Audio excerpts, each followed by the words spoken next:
we can start with Tyler. You just call the order. You come right on the front. How's everybody doing? Yeah. Good, how you doing? Good.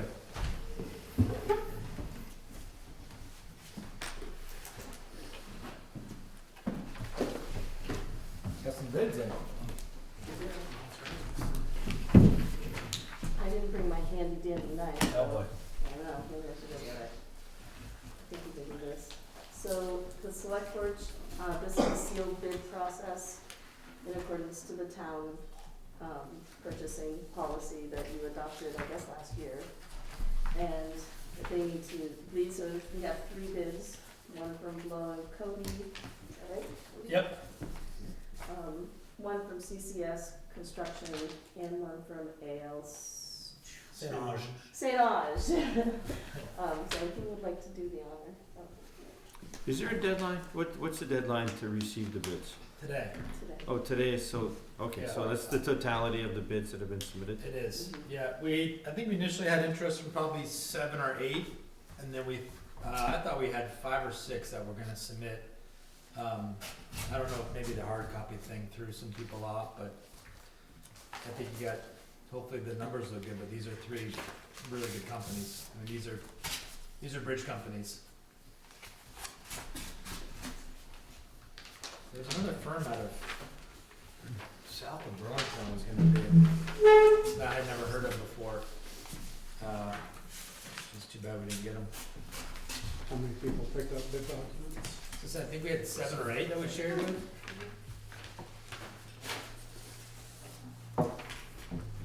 Yeah, that's pretty detailed quote. I mean, there's a lot of apples and oranges in there, huh?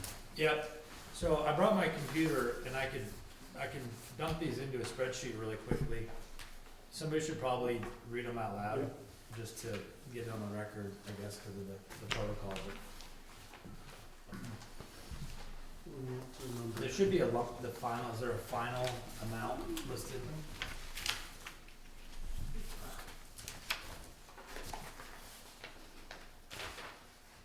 Yeah, so the Total last, contract price, last page? the last page, yeah, total contract price.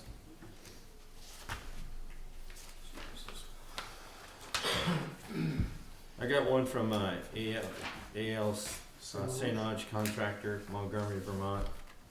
Total contract price, $67,563.35.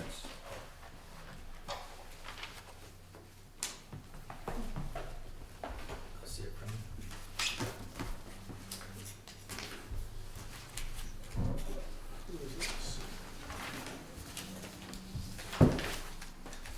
CCS, total contract price, $763,000. Brian, did you say 67,000? 677,000. Oh, 600, I missed a 7.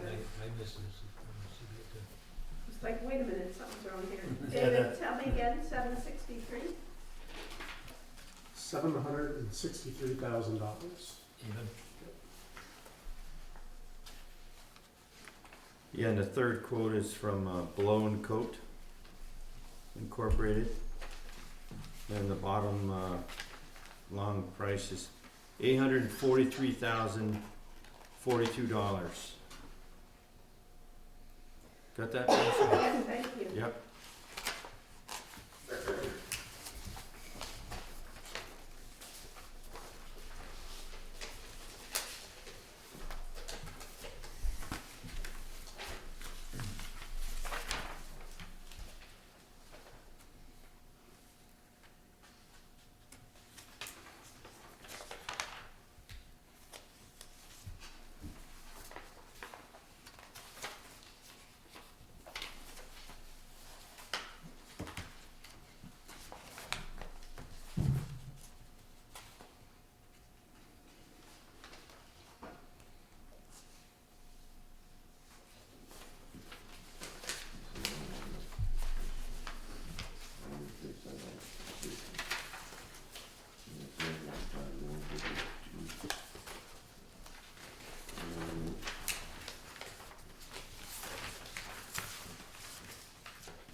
Yeah, my recommendation would be that I take the time to put this into the spreadsheet, and that way we can show apples to apples, and what I can do then is say, you know, we look at across the board, and if somebody for some reason has a line item that's 100,000 more than, you know, somebody else's, then it's worth a call to them and say, hey, well, where are you coming from on this, and let's make sure that everybody had the same scope, because if somebody just kind of messed up on something, it'd be worth finding it out. With that said, it's a pretty big stretch, right? The St. Ange is 677, CCS at 763, Blow and Cody 843. So you're talking, you know, almost 100,000 difference from low to mid to high.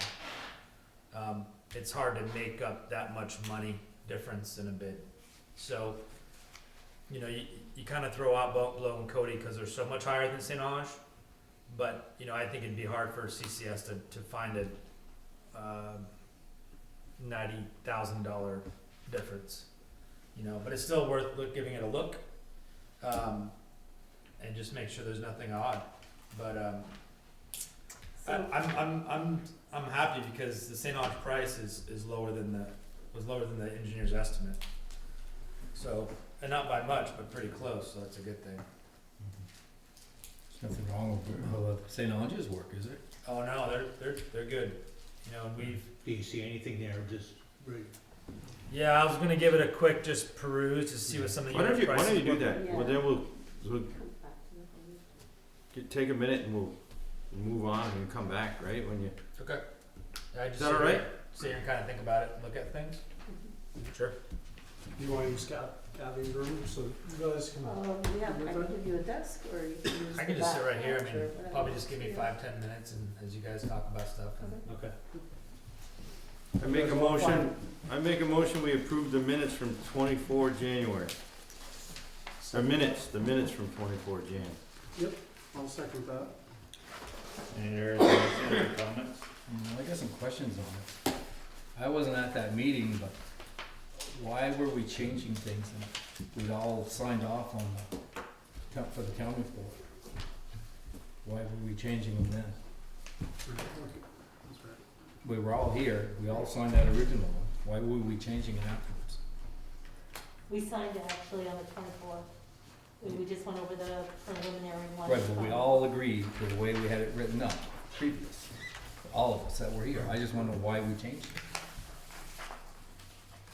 Cool, I- change, I guess, I don't know. Well, During the meeting, we had a conversation about the fact that we had just recently found out that we were going to be warning a meeting that was on Australia ballot instead of in person. And as such, it made sense for us we had to actually combine the language of why? On the library, why On the did you have to, library. why did you have to? because that's by statute, in order for By us. whom, I mean, who interpreted this? Cause we went through the same thing Yeah, last it's year, states. and we didn't. The It- state may say, what was it, Vermont League of City and Towns that were giving you opinions? It was, no, the this on the Vermont League of Cities and Towns, but it's also on state statute. I don't have the code with me. But what they say, I mean, basically the summary is that if you have an Australian ballot, and you separate the two, and one doesn't pass, for example, establishing the fund, but transferring the money does pass, you're kind of in a quandary. And so then the next one is, why did we change, if I understand this correctly, why did we change the way we were gonna do our fund balance? Similar to. We've gone through that dance several times, the Vermont leagues and city and towns, and it's always, you consult your town attorney. They'll never give you a firm opinion on that. Am I correct on that, Tom? How many times have they told us that? You need to go through your own town attorney. Okay. We've had Right, I 15 think audits, there we've was, never there had was a a question reason. about it. There was So a I reason. didn't realize that we were supposed to go through the town attorney. I was looking at what the policies seemed to say. Next time, maybe you should be talking more about it if we guys go changing this stuff. Cause I think there was a reason we had it set up the way we did. Yeah. I mean, if I'd have known that night, we go back late, I would've come to that meeting if I'd known that's what you were up to. Hey, look, we were dealing with, you know, we had Right, such but we had agreed we had a upon- big long discussion, we tried to do it right. Right. but You we know, did it, if we you wanted agreed- to come to the meeting, I mean, Yeah, but we had us all set up. I've Yeah, never been- well, I've never there been was to a board there was meeting. new information that was presented. We didn't attempt to undermine anything that was done in the past. We did our best to figure it out. And there was no attempt to, change the intent of the language. So, Well, you changed the way we were gonna operate it. You Well- completely changed the way we've operated, so that's why I'm just bringing this up.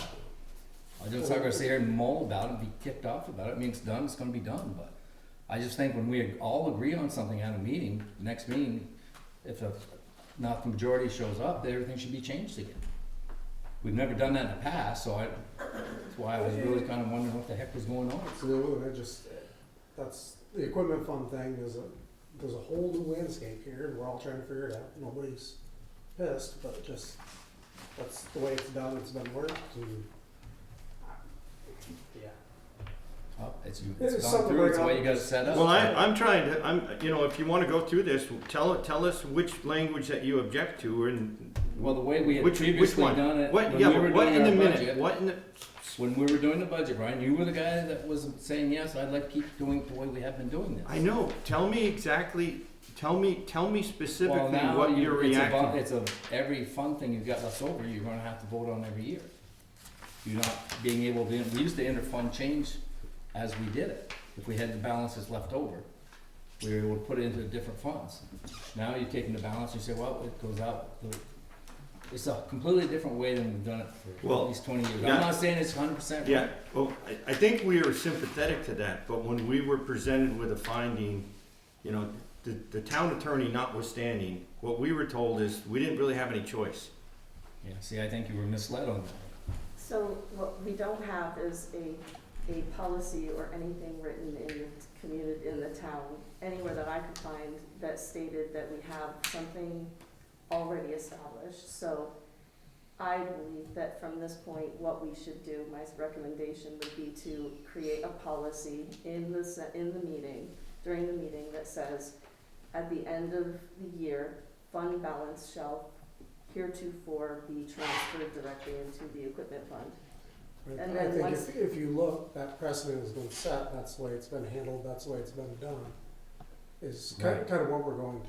Just because somebody has a feeling or a thought, No, was it, We no, did- it no, isn't no, feelings no. or thoughts, no, we were told in statute that we had to, we didn't, we were advised that isn't a feeling or thought, it was in statute. So maybe we should, research this to honor, I think we're all in sympathy of going with the status quo, but given new evidence, Well, it's really more of I understand that we've set precedent, and I think the town of Fairfield has set a lot of precedent going forward. I think that it's important for us to document those in a way that will hold water in terms of what we're doing every year, because there has been a transition. Was definitely not my intent to undermine anything that you all wanted to do. But at the same time, in terms of changing over administrators or changing over staff, it's really important to have this stuff outlined in the policies and procedures. And there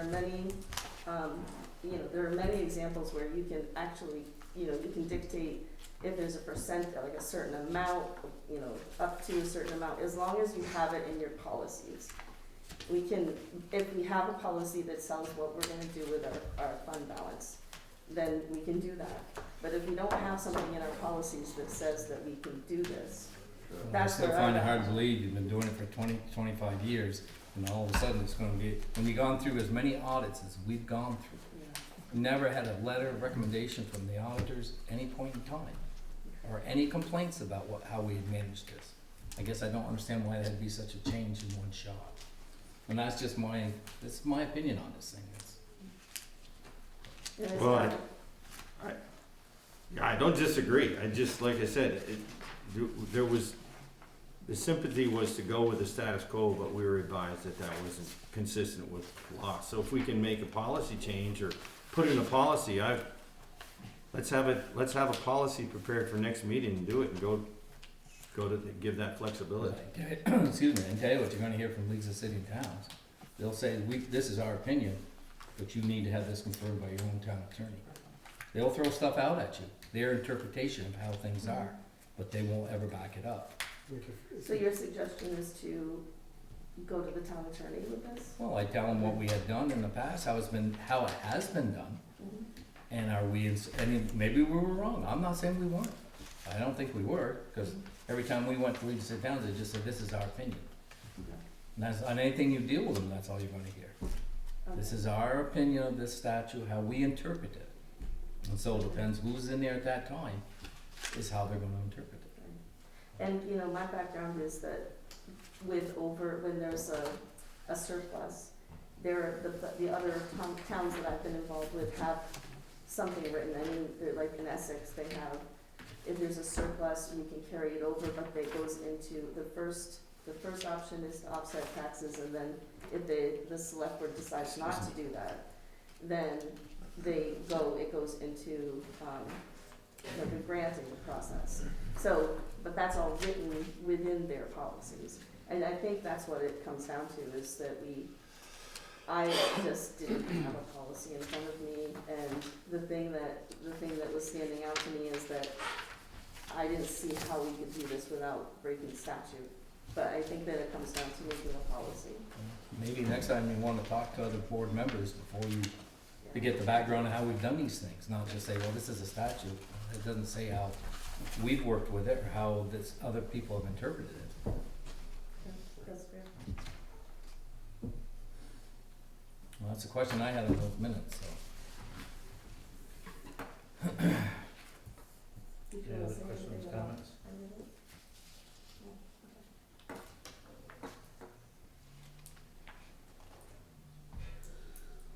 So we could revisit it, right?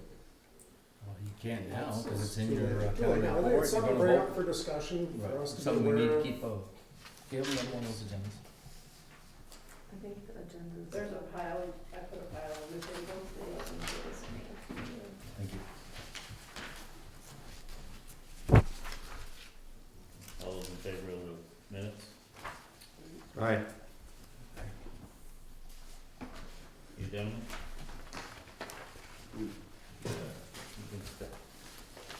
Tyler, I guess they're squeezed in between Tyler and Dave. I can finish up here, I think.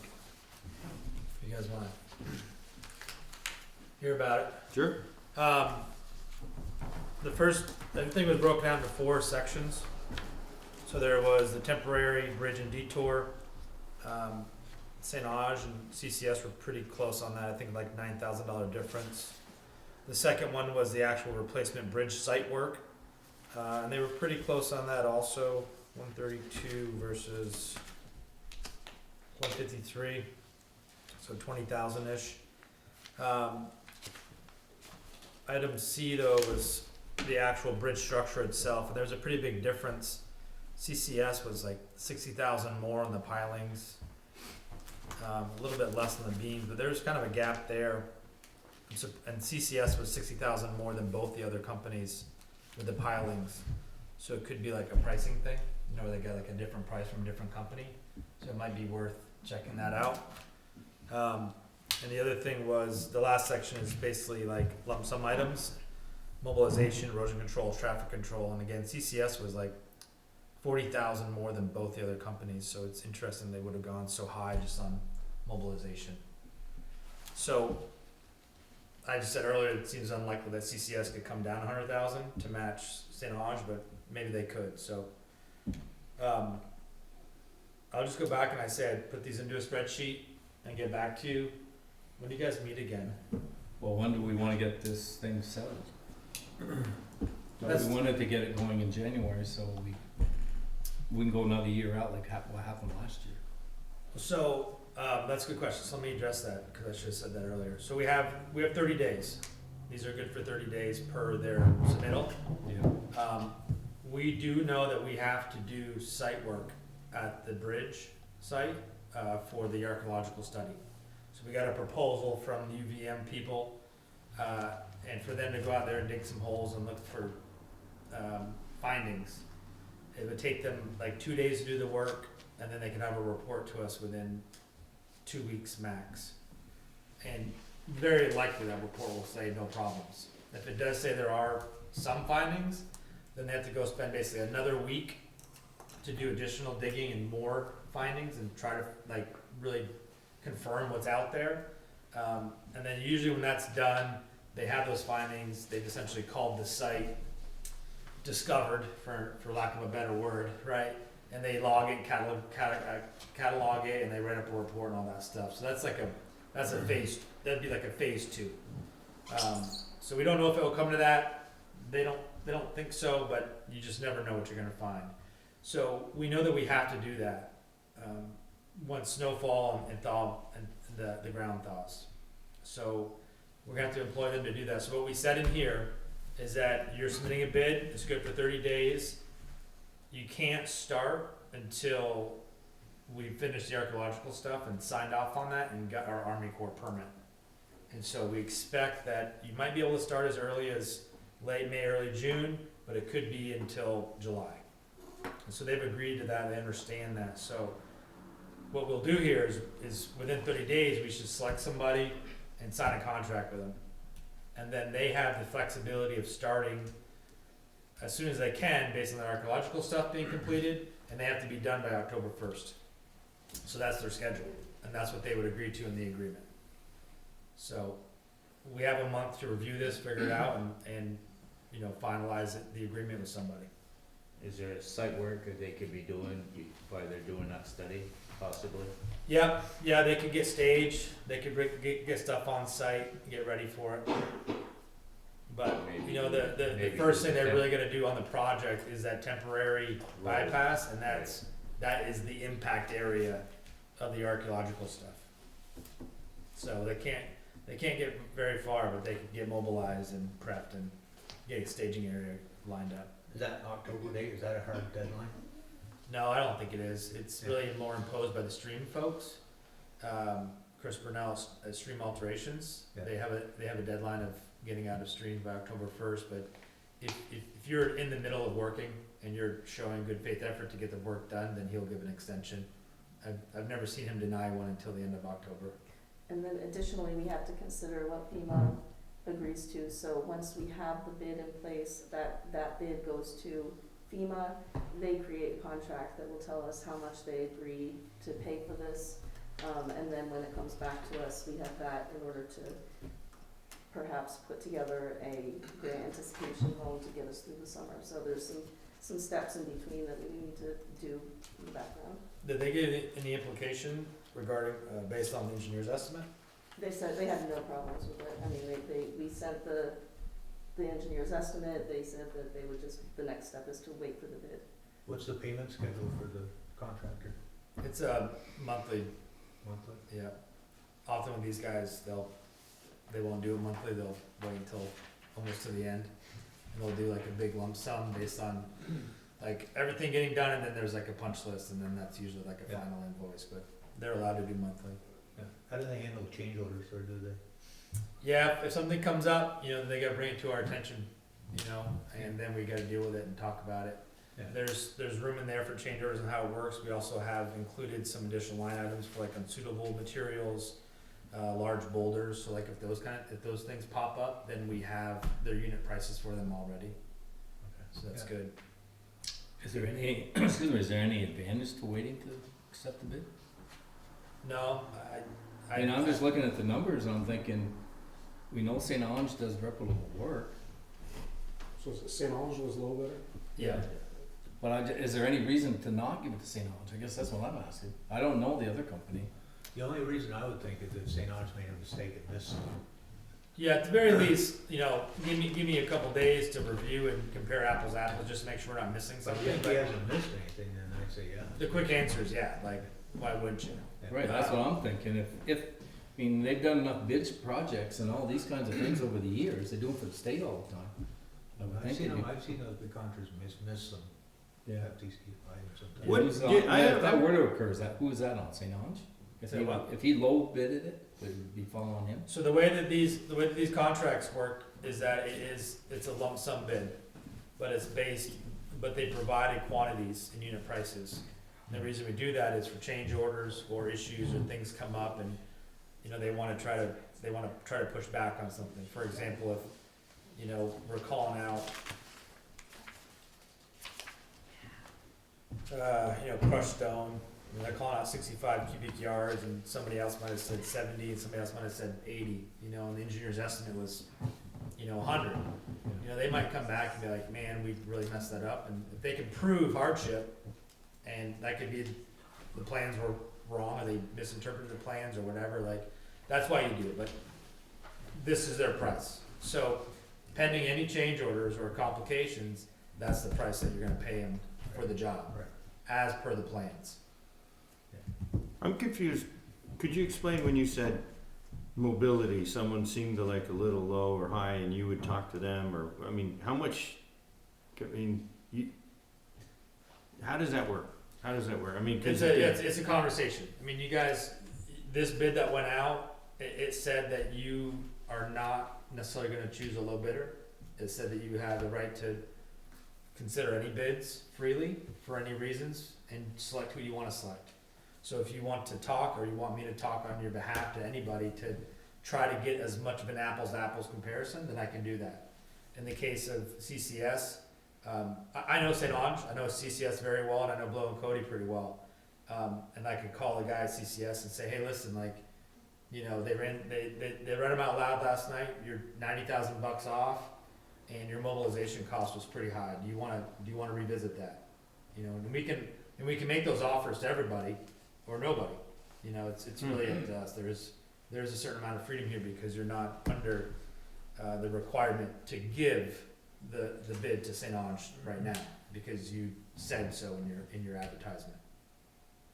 But at quick glance, and St. Ange is a very reputable company, and they came in low, so you gotta favor them initially. My recommendation would be to have me look at these, compare, make sure that everything kind of checks out apples to apples. And if you want to try to give CCS a second shot at a couple things, because if all being the same, they are off here and there a little bit, here and there a little bit, you're not gonna say, "Hey, these are the 10 or 15 items that you're a little bit high on, do you wanna tweak those?" You're not gonna do that, because that's a little unfair. But because they were so far off on a couple big ticket items, it seems a little weird to me. And so you might just say, "Hey, CCS, what were you thinking there? And do you wanna give a second shot?" But if they do knock off, 90,000, they're still just tied with St. Ange, and so do you give them the work anyways, or do you just say, let's go with St. Ange? I don't, do you know the second group at all? CCS? Yeah, Yeah, where are they at? Stowe, right? Morrisville. Morrisville. Yeah. Morrisville, Stowe. Yeah, they do a lot of bridges. They do a lot of V-Trans bridges. State bridges. And Blow and Cody are the same, they're bridge guys too. I think they're a little smaller than CCS, but they're also out of Morrisville. I can't remember where St. Ange is out of. Montgomery. Gavin, would you feel like comfortable making a motion? I'd make With- a motion with- that, give the bid to St. Ange after you've gone through it all and made sure truly apples to apples. And if they bid is, as is in the paper, I would make a motion to Well, support we've them. got 30 days. Let's, my counter to that would be, go through and make sure they're apples to apples, give us a comparison in 2 weeks, and then we either approach somebody or give it to St. Ange, but Right, you're a month later and we're gonna be getting this stuff done. Remember, we're determined to be done by the first part of January. right, but at this point, we've got 30 days to give the contract to somebody, and they're not gonna start until July anyways, or May, whenever. What's the chances of them picking up other jobs to put in front of us? They're committed to that time. They're committed to this. I mean, they by signing this and submitting it, they've committed that they can do the work per the advertisement.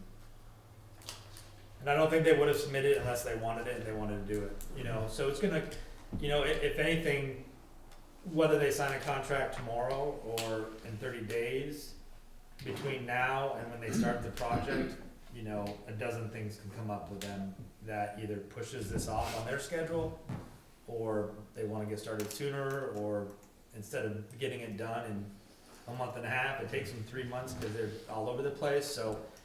And those are the things you can't really control.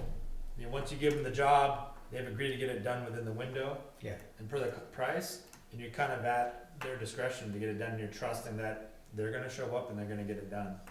you know? Yeah. If they get super busy and all of a sudden they have like, 20 other projects, and, August comes around and they haven't broken ground out there, then, well, we probably wouldn't wait that long, but, if they kept waiting and waiting to start because they're too busy, then, So 2 weeks. unfortunately, you get to a legal matter at some Next point. meeting would be the 2 weeks is not. I don't think there's any impact here, letting me look at this, I'll get you the analysis, and then in 2 weeks in the next select board meeting, you can review it and make a final decision. I don't think you're losing anything by waiting that long. I don't think we need to communicate to CCS until we see the analysis, Okay. and then, I'd be more concerned on the low end, as he missed something in St. Ange, but. And that will come up in my analysis, if the other guys are way high on a bunch of things Right. and St. Ange is way low, it might Right. be worth a phone call to them to say, hey, how come you went so low on that? Yeah. And they might have an answer, they might not, but again, it's what they've given us is what they've given us, and they have to hold to it. And I understand that in the past you've hired a, construction inspector, construction inspection engineer, who would then, and that also needs to go out to bid at some point, who would then make sure that all of the things that they said that they were gonna be doing in these bids is actually happening on a day-to-day basis. And I'm pretty sure that's what you did with your sidewalk, project at one point, so we'd have to talk about that at the next meeting too. That's part of the FEMA contract. It can all be reimbursed by FEMA, They do reimburse that too. yeah. Can you ask them if I can bid on that? I can't. Can't be the engineer in there. So I don't have, so you're in, the engineering analysis, ROM or bit, estimate was pretty close to what it came in at? Yeah, I have it on my laptop. I think that my engineer's estimate was 600 something, and then I had a 20% contingency, which pumped it up to 8 I something. thought it was three-quarters of a million or Yeah. something, was in that ballpark. I think the last revision that I did in late November, was it? Yeah. Bumped it up to like 800 something. Yeah. Again, that included 20% contingency, so. 829,057. Was that it? Yeah. There you go.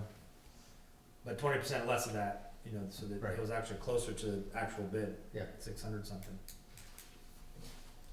So, I it's think a big motion- number, no Make a doubt. motion that he does the analysis, and in 2 weeks, we look it over and. We don't think we need a motion, I mean, that's the next step, right? It's-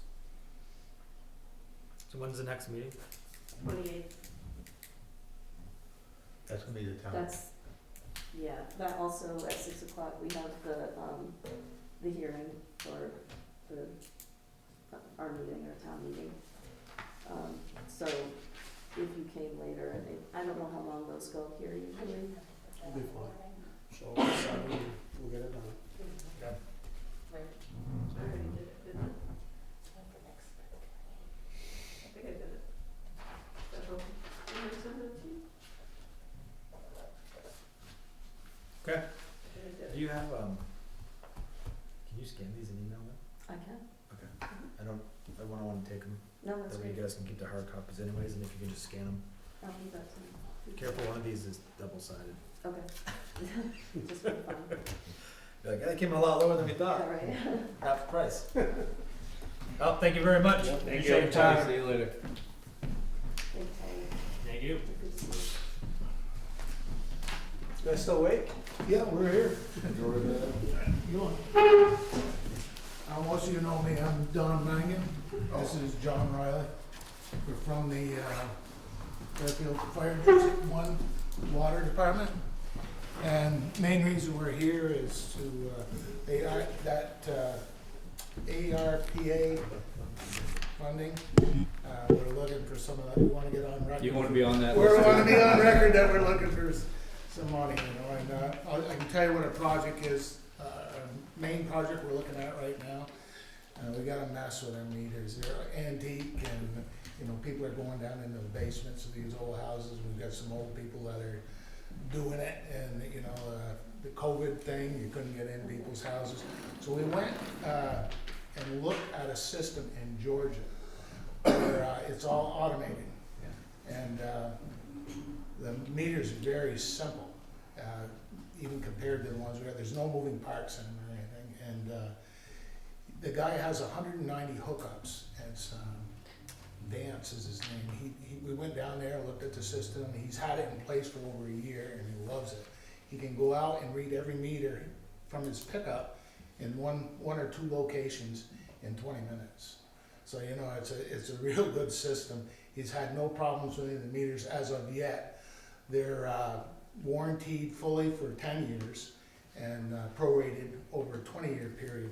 We had a guy from Webb's come up and give us a little slideshow on it, John and I, and Riley is the one that, you know, my son Riley, he runs the water department now, he's the operator.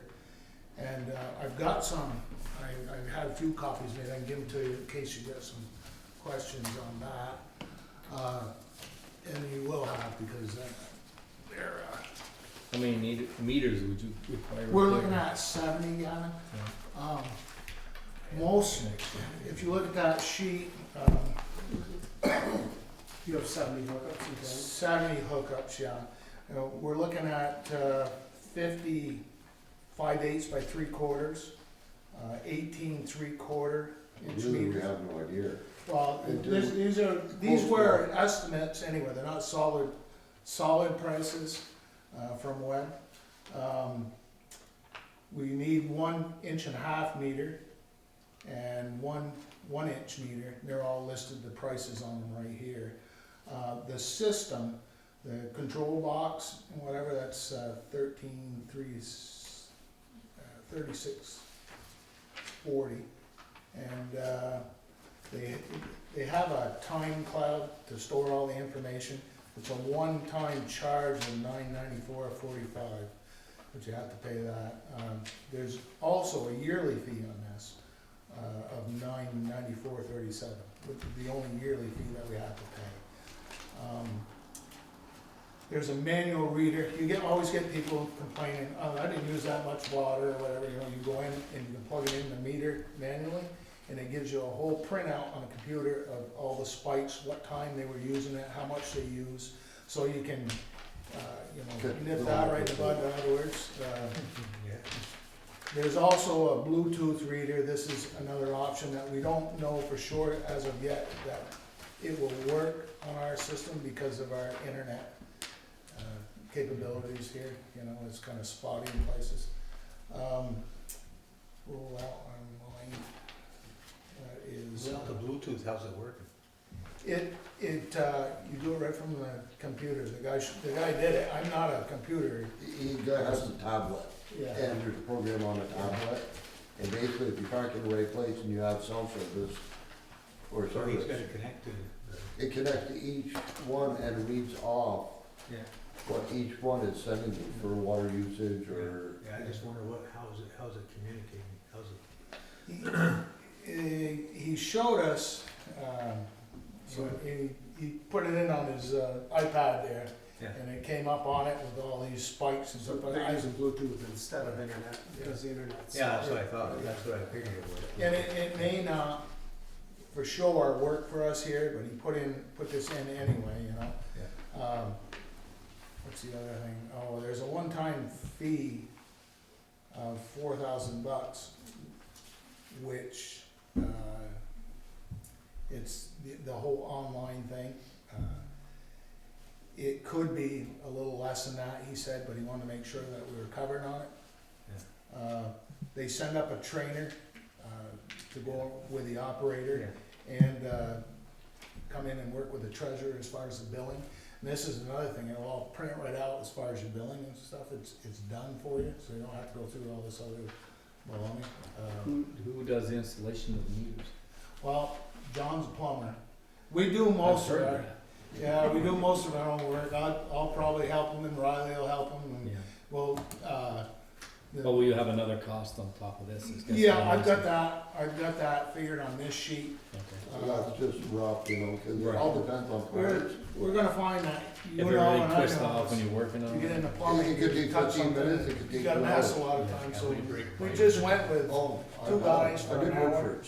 A lot of them will go in central, Long time and they ago. fit right into the Yeah, same I thought space that that was the coming meters off are my head. now. Yeah. But, then we're gonna have other times where some of these old places, it's a mess and we'll have to revamp We them. might So have an we insurance. tried to come up with a price Like a that would, special insurance policy for pretty it. much cover it, which was $7,500, you know, for 70 meters. It's a little over an hour apiece. We've got, fittings and everything down here that go with the meters. We'll have to put in on most of them, and they're all itemized there. Each one. Yeah. So, we were looking at, let me see here. And these are prices as of today, Yeah. you know, and they're holding the prices, it's on the back page in fine print, just 15 days.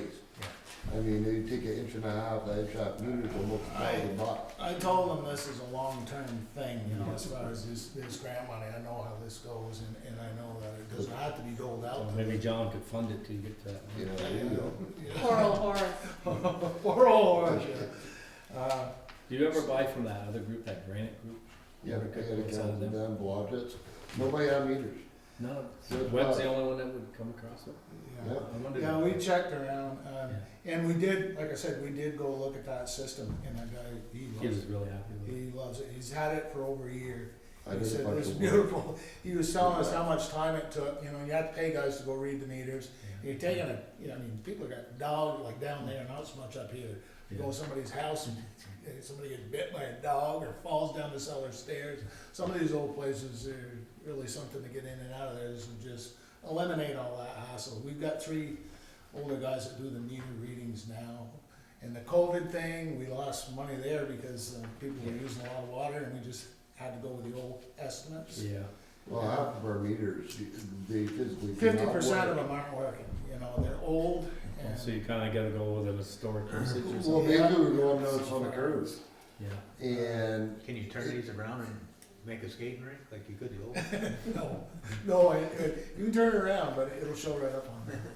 He was showing us that some guy had done something to that effect. Never used yeah. that.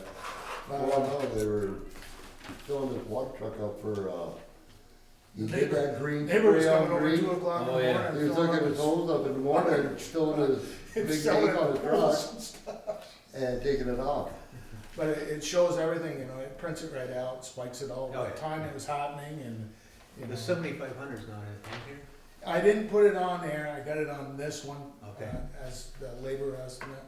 So that's- So we were looking at, let me see here, 35,266 is what the overall. And you probably wanna add 10%. And yeah, we'll have to add something to it because, Yeah, and that's with no fittings, if we need fittings to the new Yeah, I'd add, meter too. I go for. Yeah. I know, but we just wanted you to get a good idea what these things were. What about your roof on your thing? I'm gonna get That's to that. another We've one? got another project, ongoing project, and Yeah. we have a sanitary survey every year. And, they've been on us for this for quite a while. What we had to do, we did have to have skin divers come with all the sanitized equipment, go down there, take movies of the reservoir, and because we got a wood structured roof.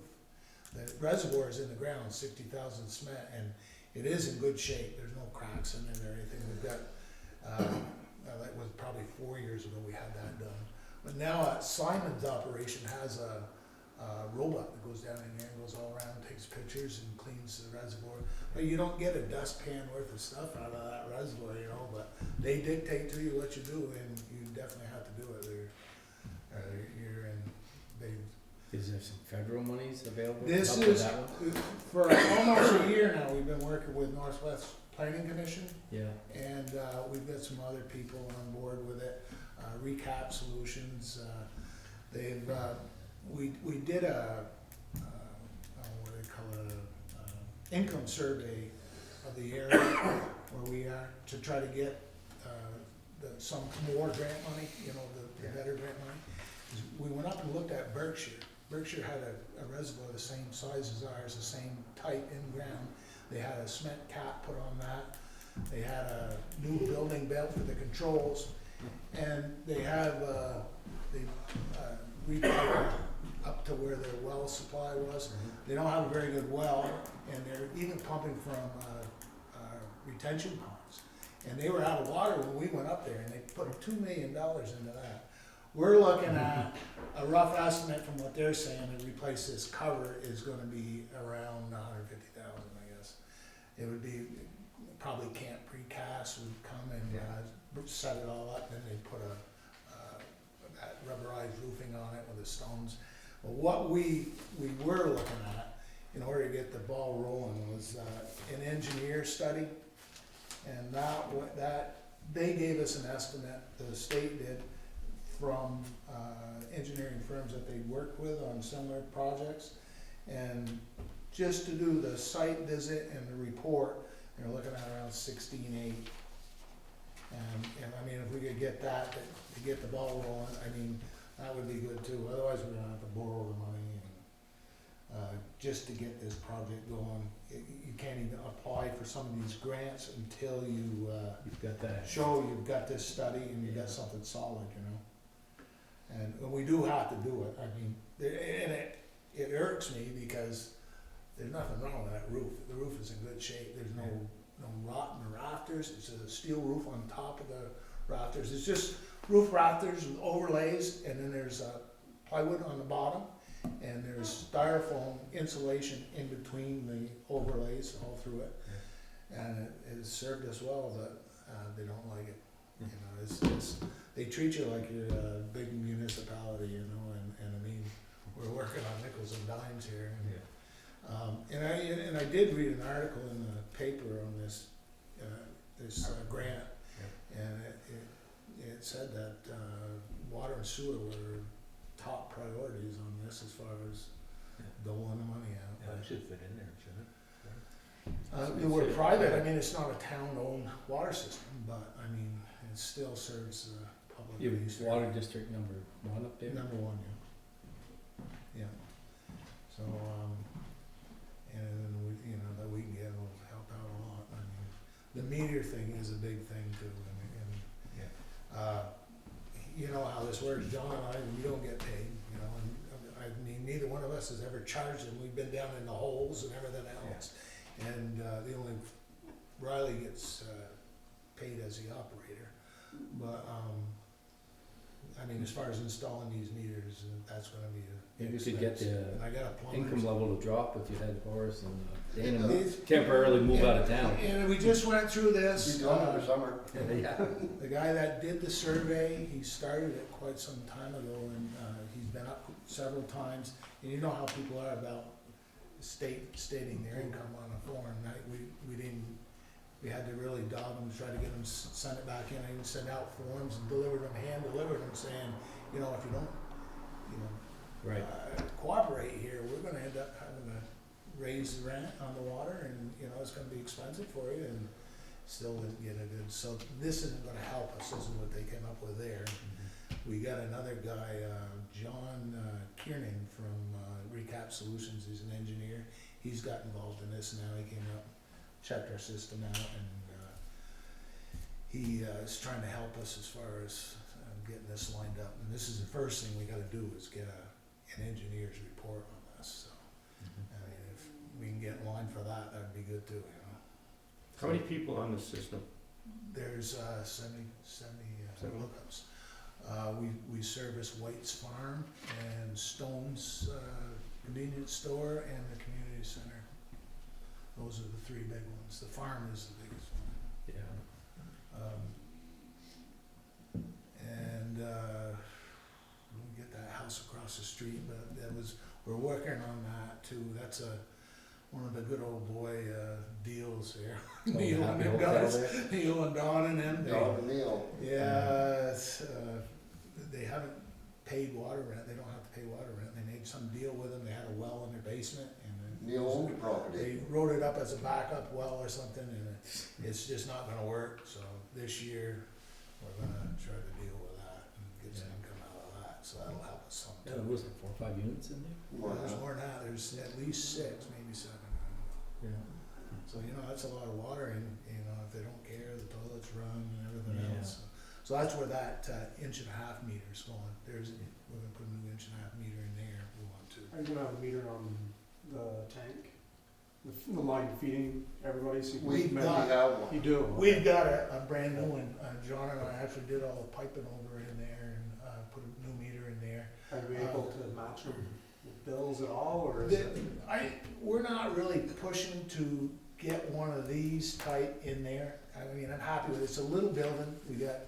Basically, Right, but I'm saying, if Basically, you put out 100,000 and you're only billing 30,000, either Yeah, a leak or a big red building on the corner. 50% of ours Yeah, don't I know work, what you mean. you know, Yeah, so you can't really, so that's the big win, I guess where I'm going with that. and like you said, you with Clovic, people don't want you in their house, Yeah, so, but that's the big driver for you guys is 27,000, 35,000 for some meters means you can bill what you're selling for water. Because right now it's kind of a goodwill. Yeah, and Jim's paying the you're bills. getting calls all the time. Well, I don't think I should be paying this, and you know, I had one call me the other day. It was $7 difference, you know, and yeah, it's, I said, "Are you kidding me?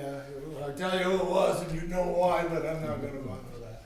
But anyway, this is what you get constantly, you know. And like I said, there's no money in it for me. It's good water, so I've been in it for that reason. And Riley has taken over the system. Matter of fact, he would have come tonight, but he's home. He's taking another class for his 4C license now. He wants to. how old is your system here in Fairfield? It's, I'm thinking somewhere in the 90s, wasn't I was gonna say, I was in grade school, it was 90, 92. Yeah, So those, it's about 30 years old. I was thinking it was roughly 30 years old. man, if these guys were interested in getting into something like this too, it might help them. And there is the possibility of cutting the prices as far as the, you know, the computerized stuff. All the more units Could be you get out used there. here and used there, you Yeah. know? And chances are, I mean, I know Albert, when his license is up, he's done. He's had enough of it. So, I mean, they've already talked to Riley a couple times down there. I don't know, Riley's got the license to run it. And you know, he could do all the readings, and they should actually get on board with that. We had mentioned it to Albert, you know, but there is some savings, as far as some of the equipment, the reading equipment and stuff, if you went together on it, you know. But right now, So what's your main priority? I mean, yeah, I know you're putting this out there, but you, 18,000 to get this study done, engineering thing done, it's that's your. 16.8, I think. This was an estimate that the state gave me, and Yeah. they were going by, they had worked with Green Mountain Engineering. This John Kiernan came up the other day, he's an engineer on Recap Solutions. He said, guess what? He said, 2 of their engineers just quit, went on their own, the guy locked the door and walked out, closed the business. So I don't know. Did you get the other two now- guys' names? Yeah, so now we're gonna have to get somebody else. Yeah. We were looking for a firm that, you know, the state has worked with. Right, yeah. That makes these grants go so much easier. Yeah. And we're looking for the outside grants for this cover if we can. But, I mean, a priority would be the 16.8. If this is what it's gonna be, I gotta double check with them again now. We've been having regular meetings on this, but, Emily Claw, she's been real helpful. We've had Vermont Rural Water involved in it a certain amount. Jonathan DeBoer, that was here before, he helped out quite a bit because he's been involved in the water. And Kathy's on board with us now, setting us up with we come over here and have our virtual meetings there on one. And we've had several people from the state that are involved in this now. Emily has gotten involved, so we're looking outside for grants for this, you know. But one thing we need to do, if we can't get money for this engineering study, we're gonna have to, you know, get it ourselves and get this ball rolling on that, so we can continue on with the grant process. And with all this COVID stuff going on, it's a good time to get after it, you know, because they told us, you know, there is grants out there and money available. Yeah. But the meter thing is a big thing for us here I could as see far why as that would be. this, So how old is your system? our system is, the well up at Tom's was in the 80s, early 80s, 82, 84 was it, 82? I think that's what when that was put in. The system, the actual infrastructure is older. You know, I'm guessing, maybe 50 years, 45 years. I mean, that's a guess on my part, but it is, there's no metal, it's all blue root lines, transfer lines, 4-inch, 3-inch, and we've got some 2. Most of the Copper, black plastic. yeah, it's very little copper, I think, but there is some copper for the hookups in the homes. Black plastic and blue root are the ones we use. So actually, our system is fairly simple, and it's in decent shape as far as the infrastructure. So, I mean, Berkshire, they were even hiring Simon's operations to have them come in and run their system for them. I mean, I checked with them because we had trouble with our operator. He was sick of it, and he didn't want any more part of it, and he was letting things go, and it was a real hassle for me, you know, because as soon as you do that, the state's on you, and you get fined and everything else. So we looked into having, he wasn't going to renew his license. We looked into Simon's doing it for us, just to take the samples down. We did all the work, all the paperwork, and sign the sheet. We had to put out a monthly sheet and chlorine test by the day. And we were gonna do all the tests and everything else, and they just signed the sheet and took it down with the rest of the samples that they do. It was $550 just for that. Our operator does everything for $5.50, you know. I mean, 500. He does the tests daily. He takes the samples down. That's all involved in that price. And I don't know how they can't afford it, because I heard they were in trouble with this. So that was a $2 million deal there. They got filtration because they were drawing from surface ponds.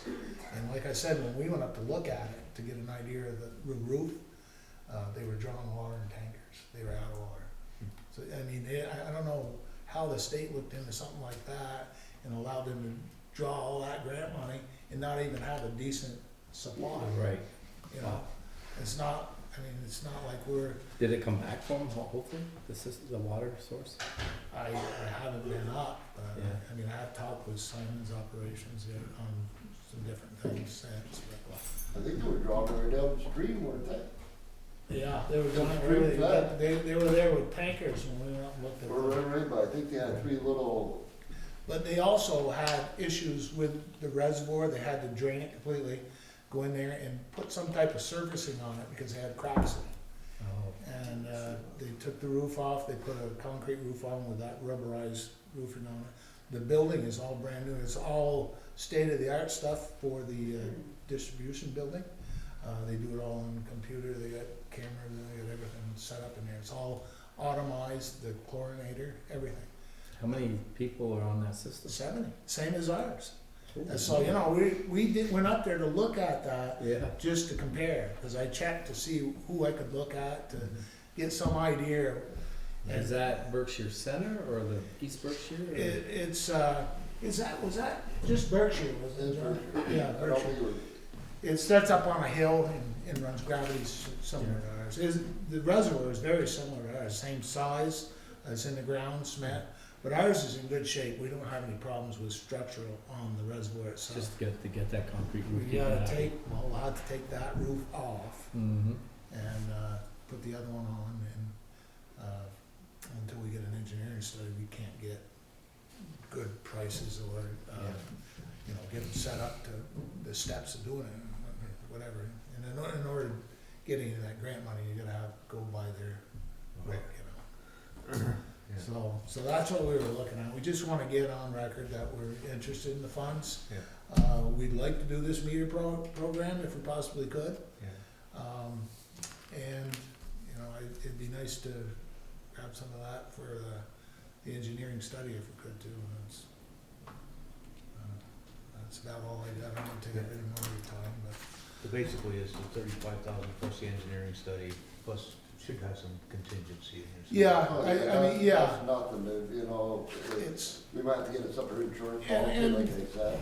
you know, we can Because I get, had valves come we can up. get a little more solid on this. Yeah. I'll talk to him some more, cause you know how prices especially now, where prices just jump up and down, but, They're not gonna get any cheaper. no, it's not gonna get cheaper, we know that, yeah, it's terrible. I mean, when you look at the price of these things here, that just, the fittings and stuff, it's ridiculous. Washers, $14 for washers. Yeah, I mean, There's come one on. on each end of the Them feet. plumbers are making all kinds of money. You know, I mean, like I said, we looked around for meters at different places. But this, I had heard about this guy in Georgia, Vance is his last name, Jeff Vance. Nice guy, he took us all through, showed us the whole system, showed us how everything worked. Riley went and checked it out with us, and he's really happy with it. He's had no issues whatsoever with it. I wanted to see some of that in operation before we got into it, you know, with web and so. He said they've been real supportive, they're support people. The meters, he's had no failures.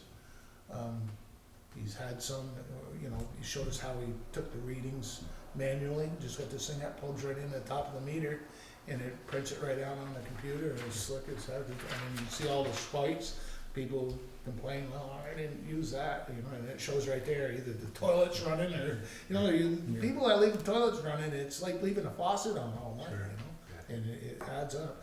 We use, on the average, anywhere from, in between 10 and 12,000 gallons of water a day during the winter. And of course, during the summer, you're gonna see spikes in that, but usually it's 15, 16,000, but we're pretty close on the usage. You know, like I said, from 10 to 12. Normally, it's right about 11. And If you put new meters in, you'll be able to charge for all the water that you're selling. yes, Will there be a big return on this investment? there's. Or will it be an adjustment in? It's gonna make it so much easier. You're not, I mean, these guys that are taking the meter readings, I mean, Pat Winiger, Aubie Maury, Craig Lumber, they're all sick of it. They're getting older. Craig goes to Florida in the winter now. I mean, and you got these guys that are going down these old cellar stairs and stuff, you know, one of them falls, gets hurt, and you got a liability there, and like I said, you got dogs come out and I mean, everything else, you know. And then I'm we've got just people, curious. we've had people complain that, well, you know, I wasn't there and the kids let them go down in the house and I don't like that. Well, you know, sorry, but, you know, and it just eliminates all these issues. Yeah.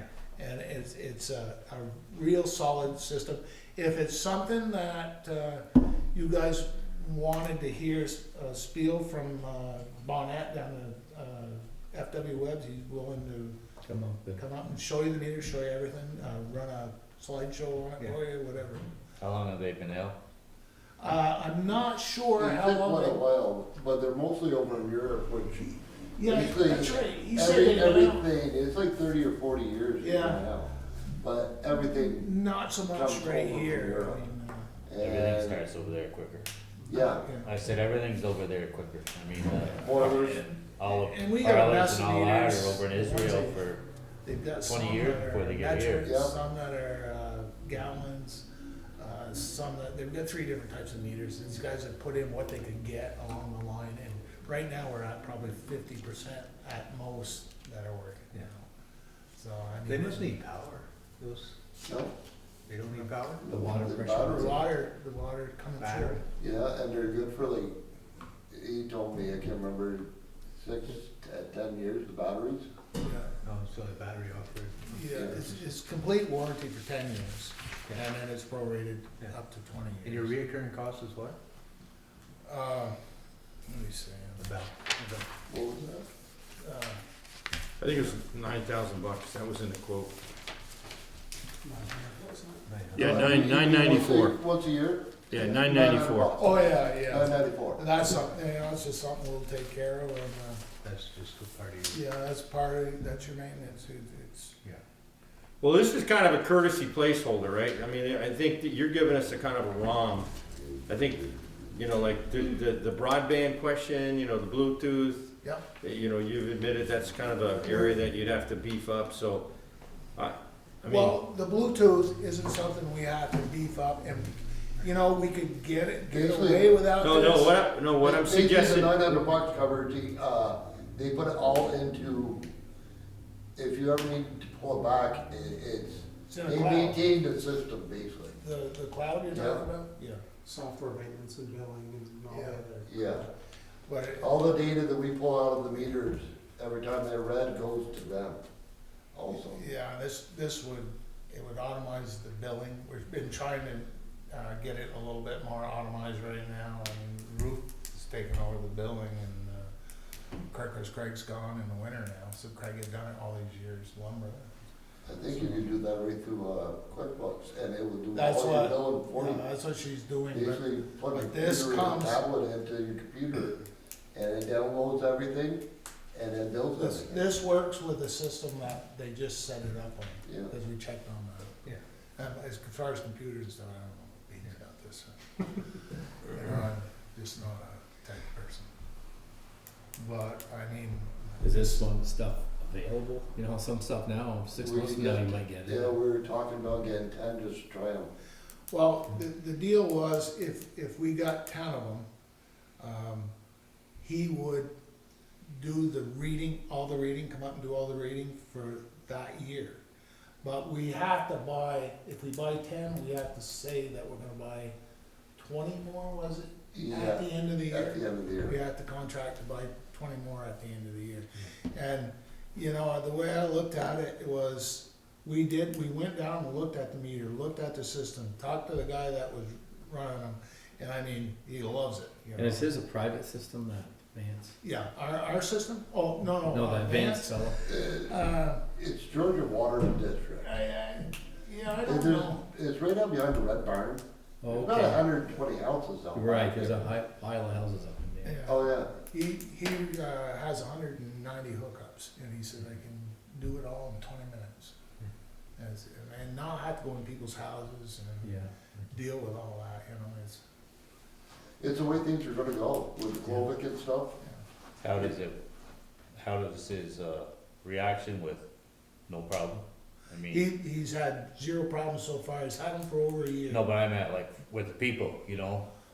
He showed us, he said, you're always gonna have people that complain, I didn't use all this water and all this. So you can give him. Goes right in, either he's set up with that Bluetooth, he showed us, he uses a, iPad, he's all set up with that, it comes right out on his computer, you can see all the spikes. He said they got no complaint, he said they can complain all they want, but here it is right here. Yeah.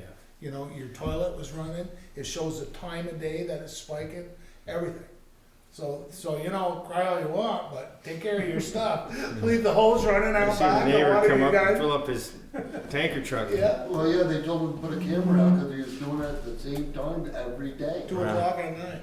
And so they told him to put a camera outside. He's sitting out there looking like a orange, filling his truck. So, but anyway, he's real happy with it. I mean, he's even told us he'd be willing to talk to you guys and tell you how he's. No, this is good. We need an idea as we come into the discussions around the ARPA. Yeah. Who in town needs it, who qualifies, what type of projects we can do that actually land on the ground. I meant to say that article, but of course it was in the messenger, but it did say that water and sewer were looked at as priorities on this.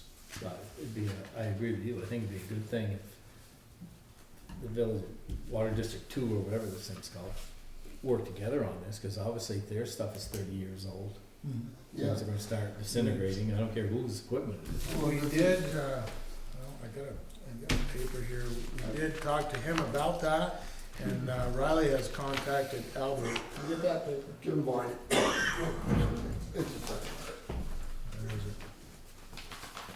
That one there, yeah. That's, You read this, there, it'll give you a little breakdown of what he did. there's a We couple break this up things every there break. that you don't save a lot on. I don't remember, it's on that paper there, but, you know, you would think you'd save a lot more, and so it only turns out to be a couple $100, but your, equipment could be shared, you know, and, I mean, You still gotta pay $200 for a meter, but you're only gonna need one tablet or You're one gonna- software. Well, and that there's $900 a year fee, that you pay them, Yeah. that that reoccurring fee. Yeah. That would, if you were going in on it as one system, or two separate systems, but going in on it together, it would jump up to something like $1,200. So it only comes out to a savings It's a of both maybe of them, a couple $900. $100. But this gives us a starting point to have a conversation, Yeah. and, you know, moving down the road. Well, maybe something to Fairfield, interested. Albert knows about it. Like I said, Albert's been on it for a while. These are those like fire department one thankless jobs, you know. So, he may not have, I don't know, he had some issues with COVID or something, I think, maybe that's why he's not.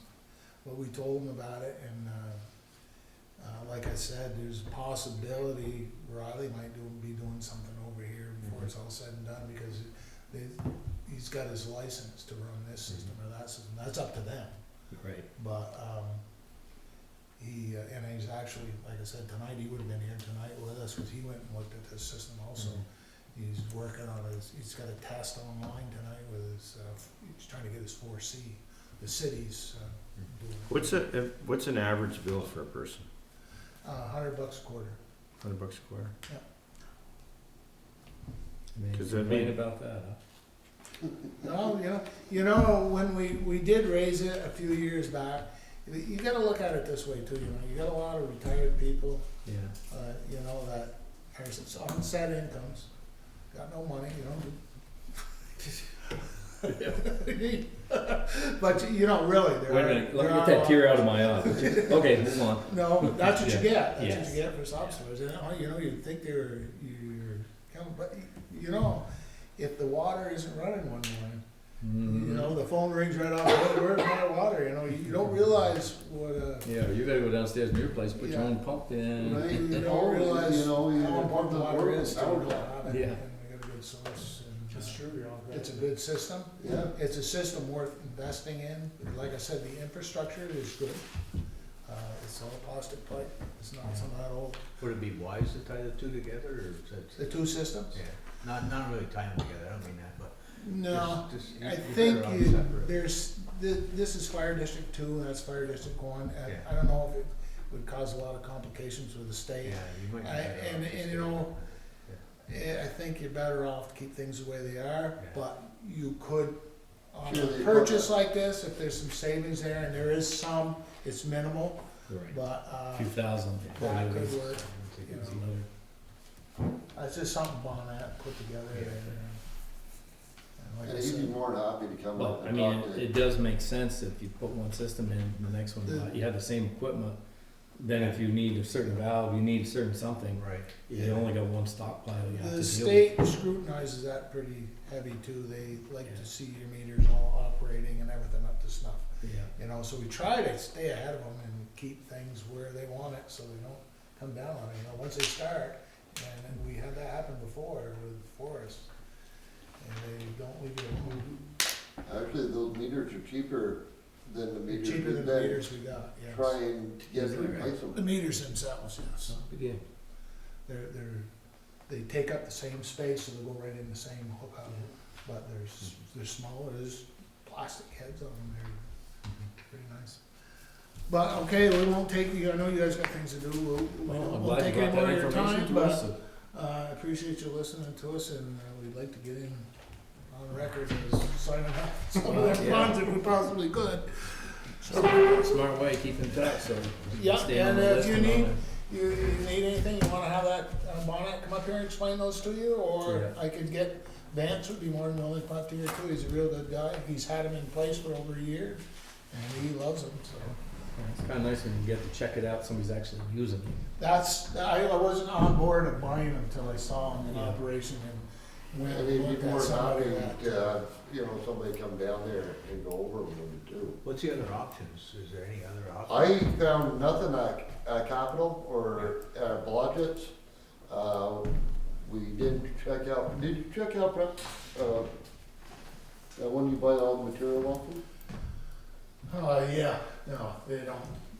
No, I don't mean options like You different can companies, I get mean 'em. different styles, like, Oh. Wi-Fi or cellular, or, I don't know, what's St. Albans use, what are they using? St. Albans, they got a whole mixture, I mean, St. Albans is a big municipality, Riley's Right. involved in that, he's involved in the water department down Right. here. And, it's a mixture of a lot of stuff. They have a lot of those ones where you go outside and just take a thing like the gas company does and read the meters. Right. But they've got some of the old mechanical ones and the, you know, a little bit of everything, I guess. And this is where we are, I think, the guys that were running the system before picked some up that were used, and, you know, that's why we're at a less than 50% capacity Yeah, right now, you yeah. know? If it's possible to get any of that grant money to go new, and, you know, it'd be so much better for our system. No, yeah. Keep going. Thanks for Okay. coming in. Thanks a lot. Thanks, guys. Thank you, thanks for listening. See you soon. Do you need anything, or you wanna talk to any of those guys at some time or other, just let us know, and I'll Okay, thank you, get them John. lined up. See you later, John. Thank you. So I just wanted to note that we do have an ARPA fund conversation a little later in the agenda, but we have a town clerk report coming up. I'm not sure where Mo is. I didn't know that he wasn't coming, but I don't know if you want to change things around so we can talk ARPA first. Did the truck has already been ordered, right? So Well, last meeting you signed that thing, but it had been ordered previously, hadn't it? No, well, they changed the price on it a little bit. They had, yeah, it was a little more expensive than Mo wasn't here, and I'm not really sure exactly what the difference was. It was Um, A couple about $100 or $1,000 or something. something, Oh. but.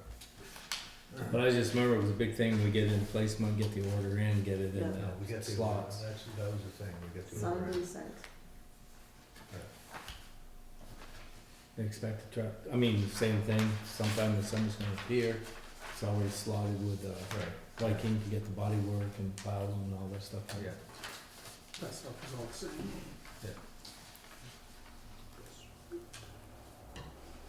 Oh, Linda wants to go next, but those are date cookies. Those are jelly cookies. They're yummy. Raspberry, Oh, that's better. Okay, you can go. holding hostage.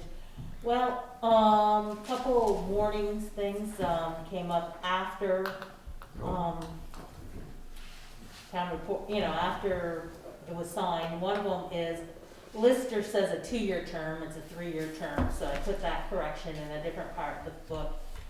The other thing is, the library budget changed after everything was said and done. And it looks like we're going to actually be raising $883.80 more than what they needed to.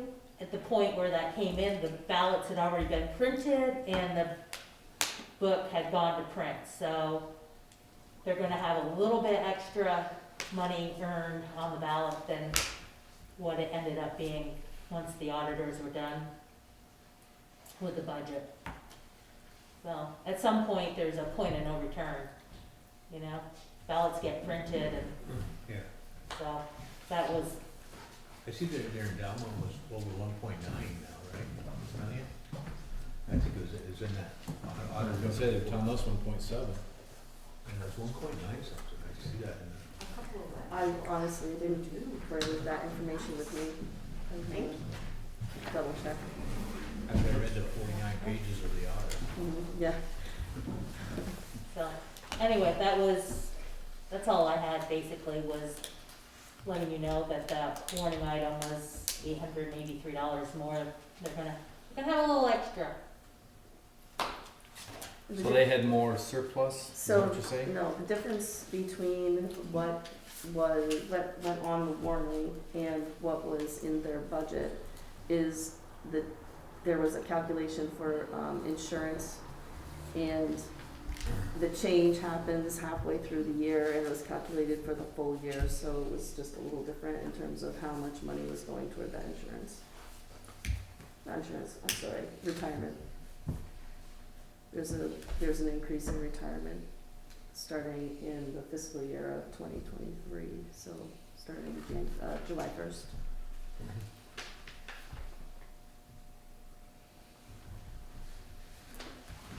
I had a couple questions on that audit.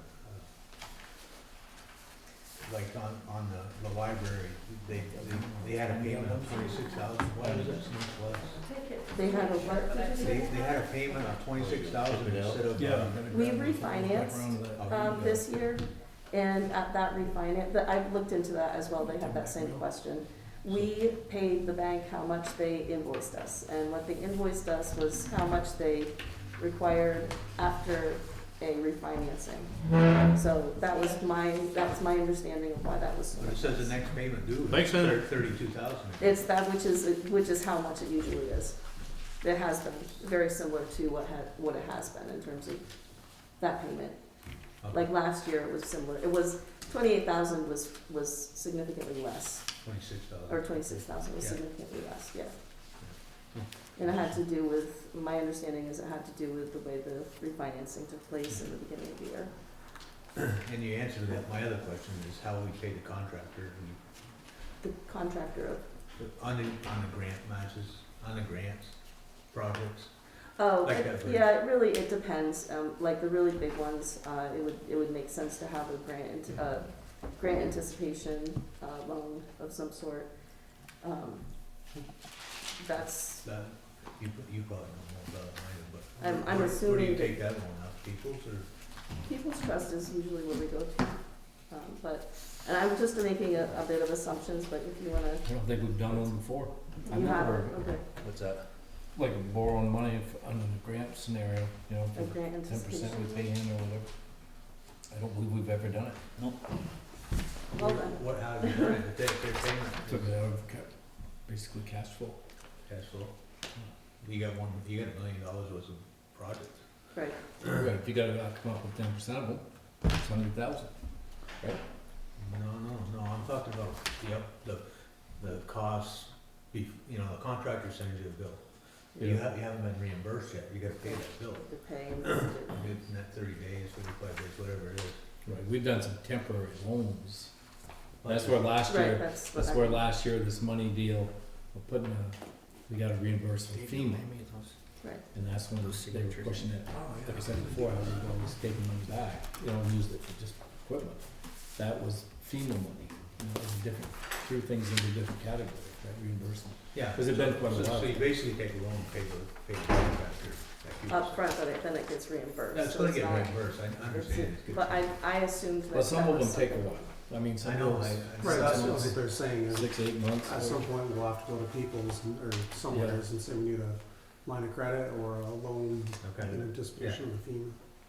so everybody's on board with that situation. Kind of like borrowing money in the summer to keep the budget, keep the thing operating for 3 months, you know. But I was, after reading that, so it was $1 million, which is a lot of money, so it isn't like it's,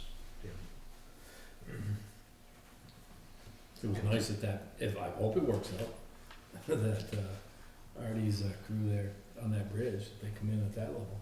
So if you do have some screw ups or things show up, that would be nice.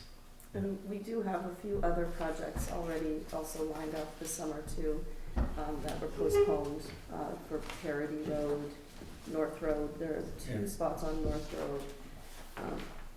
I don't have the full list with me, but it's, it's a similar kind of situation where we will pay and then get reimbursed. yeah. And the other thing I noticed is we got a $37,000 grant match for all the grants, but, I don't really see that in our budget. It's actually not in the 10 categories. Okay, That money goes into, tell me again, say that again. the grant match that we have to match for these projects that are on that page, there's $37,357. There's some, isn't there a fund in the capital construction? Well, there is. There is. And There's that's a what we've capital- taken that match It's money about out of. we have about $140,000 in one of our bank accounts that's for capital improvements. And that's where a lot of that match money, Okay, That's so the you- match money. Okay. What's he reading off on that? Looks like 37 out of the budget, you mean? No, I was looking for a grant match in the budget and there's no. Yeah, it's not in the 10 categories, it's, Okay. well, I said we got that Yeah, capital count construction, outside. and that's where we've We- been putting money in to do matches on bridges and culvert repairs. Okay. Yeah, we talked about that when we were going through the budget. Yeah. Yeah, the library's got 1.939 200, so $1.9 million, 1.93. Just for just so we know. That's a lot. Yeah. That's a lot of money.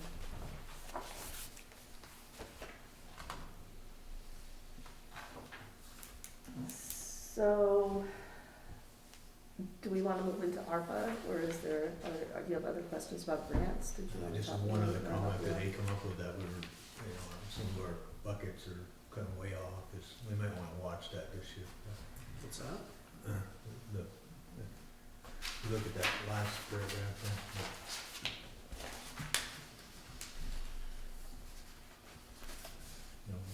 We're 23,000 off here, but we're 23,000 ahead there. I mean, it all washes out in the end.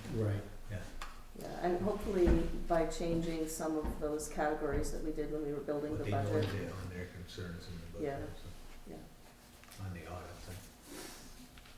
And then at the same time, they did say that it was a clean audit with no findings in terms of suggestions. Yeah. I do think that we did pretty well, but you're right, we need to keep an eye on that. They never have any problems. They had a few, the biggest thing they ever wrote about one time was in the small municipalities, it happens all the time. Too few people have oversight over the monies. Yeah. Cross checks and all that stuff. It's always a concern with them.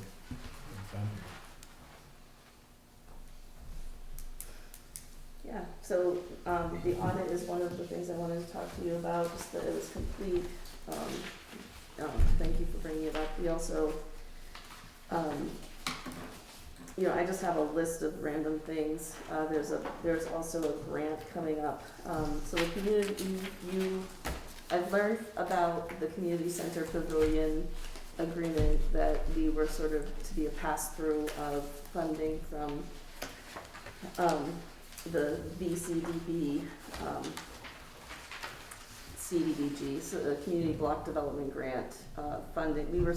We applied representing, as sort of a pass-through for the community center to build a pavilion. And they've finished all of their bidding, they have their specs ready, and they have the numbers of how much money they need, and it's fully reimbursable. So it's a win-win to them to have this money. The trick is that it has to come through us, and it was my understanding, based on a conversation with Jonathan, that we were not to do work on this.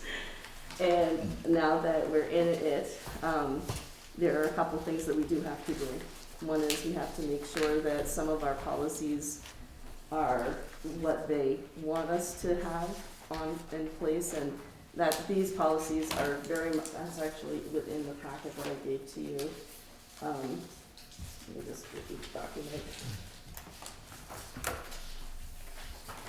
It's policies and codes, that looks like this.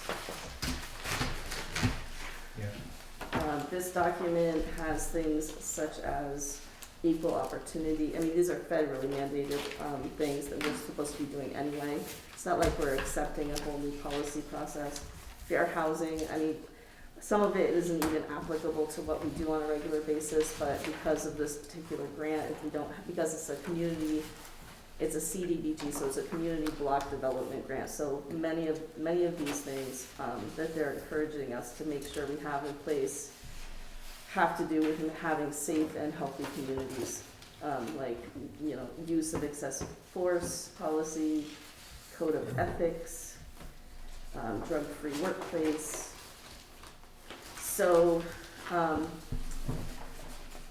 for the most part, in terms of this particular grant, the Regional Planning Commission has been orchestrating a lot of the work with the community center, and I have just been privy to what they're doing.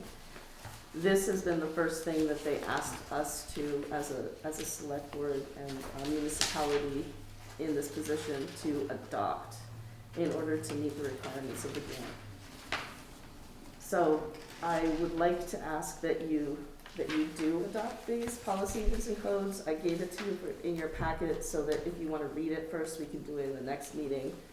it's a lot of paper.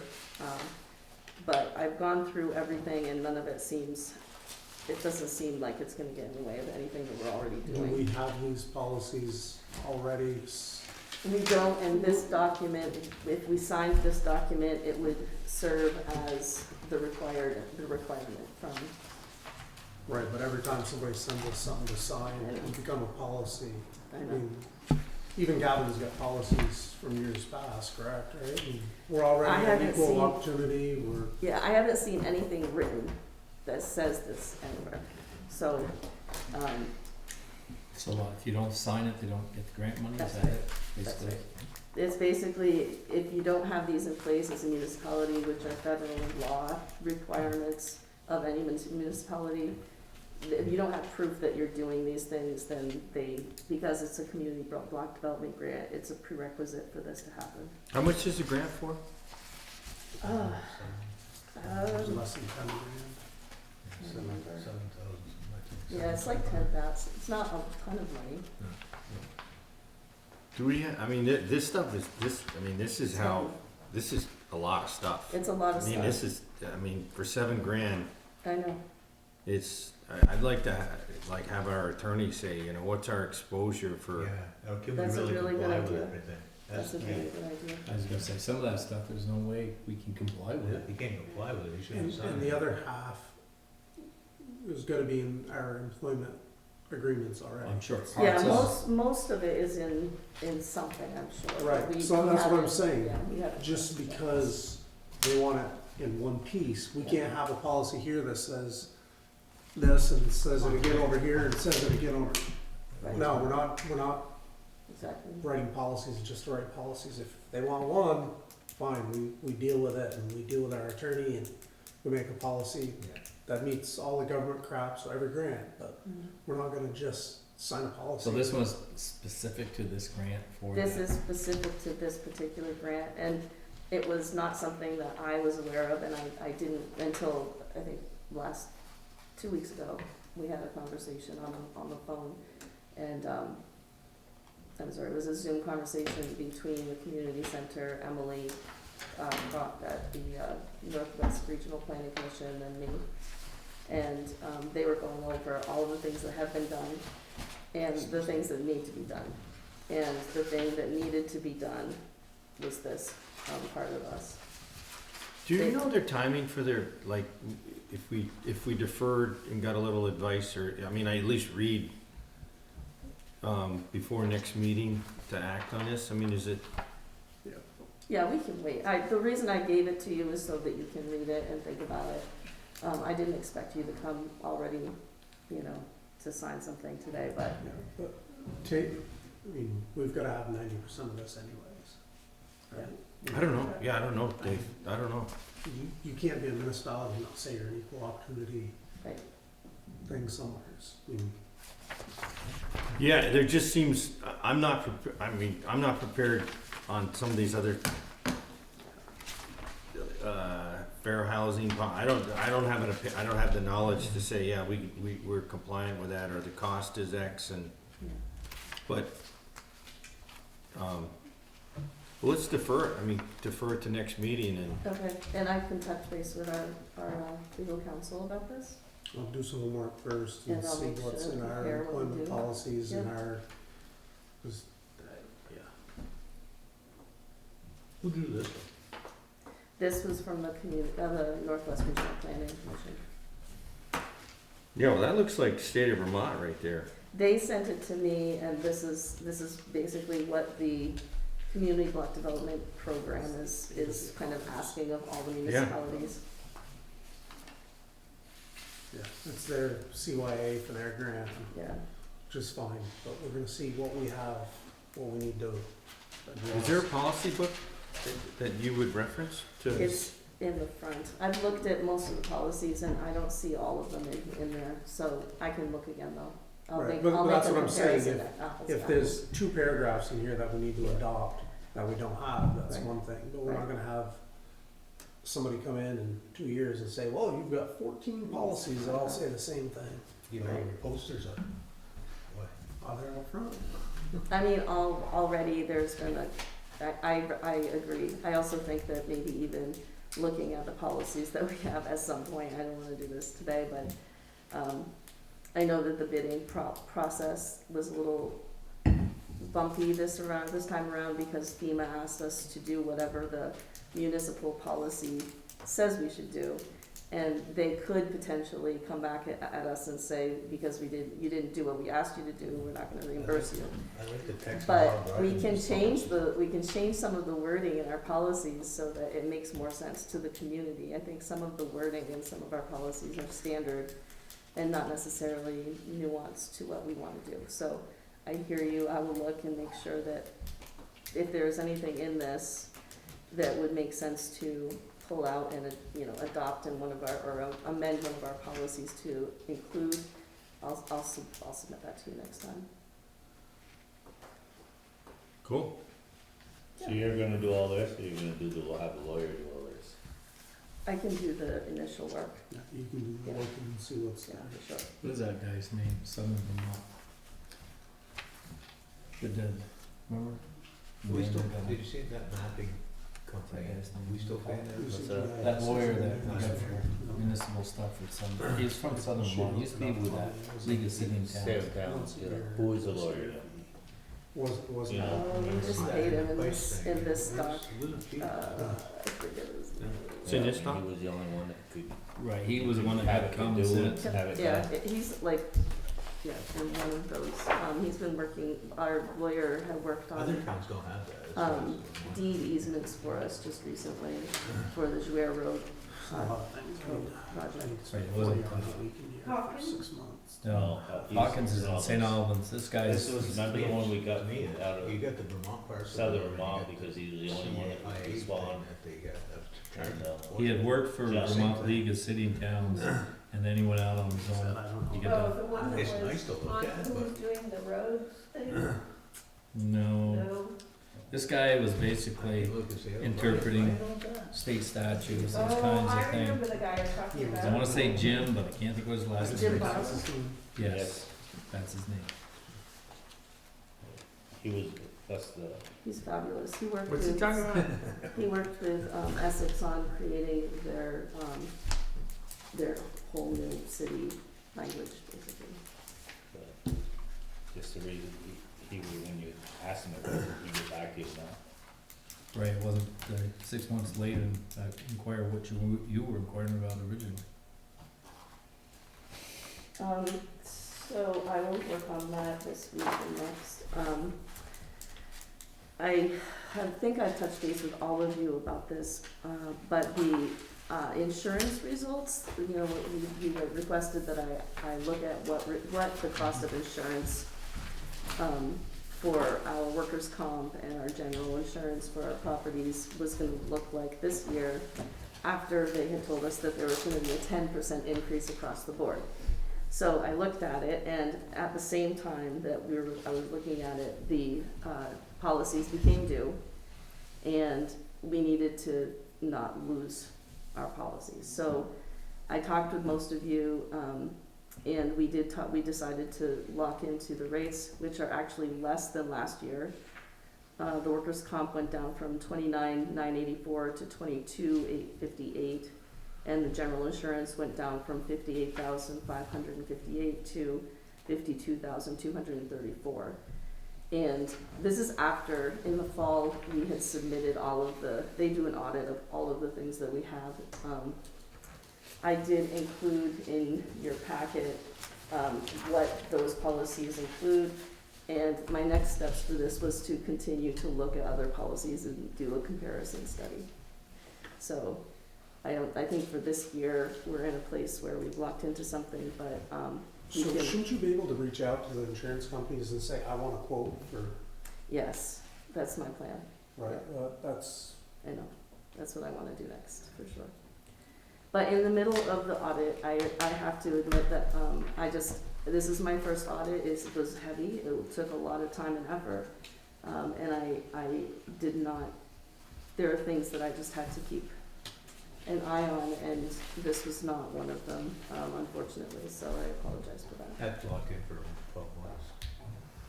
We have paid for it, so it's in this, so it's a 12-month policy. Was it the league, did you say the Vermont The League Vermont, of Cities and Towns would be an alternative? they have a policy that, Vermont, most of Vermont actually has the Vermont League of Cities and Towns insurance policy, and I guess that, Jonathan did a comparison, last year, or even the year, I think it must have been last year, and came up with the fact, that he came up with that this was the policy that made most sense for this. They were actually more money the year before. They had been previous to this too, most of the time. But more money than this HUD thing.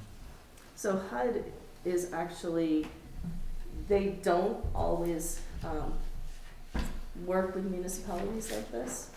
We are kind of a special entity, because the workers' comp, for example, they coordinate with another company around workers' comp so that we can have the full policy package for our municipality. But they're moving farther and farther away from doing this. So that's just a side note that I've learned.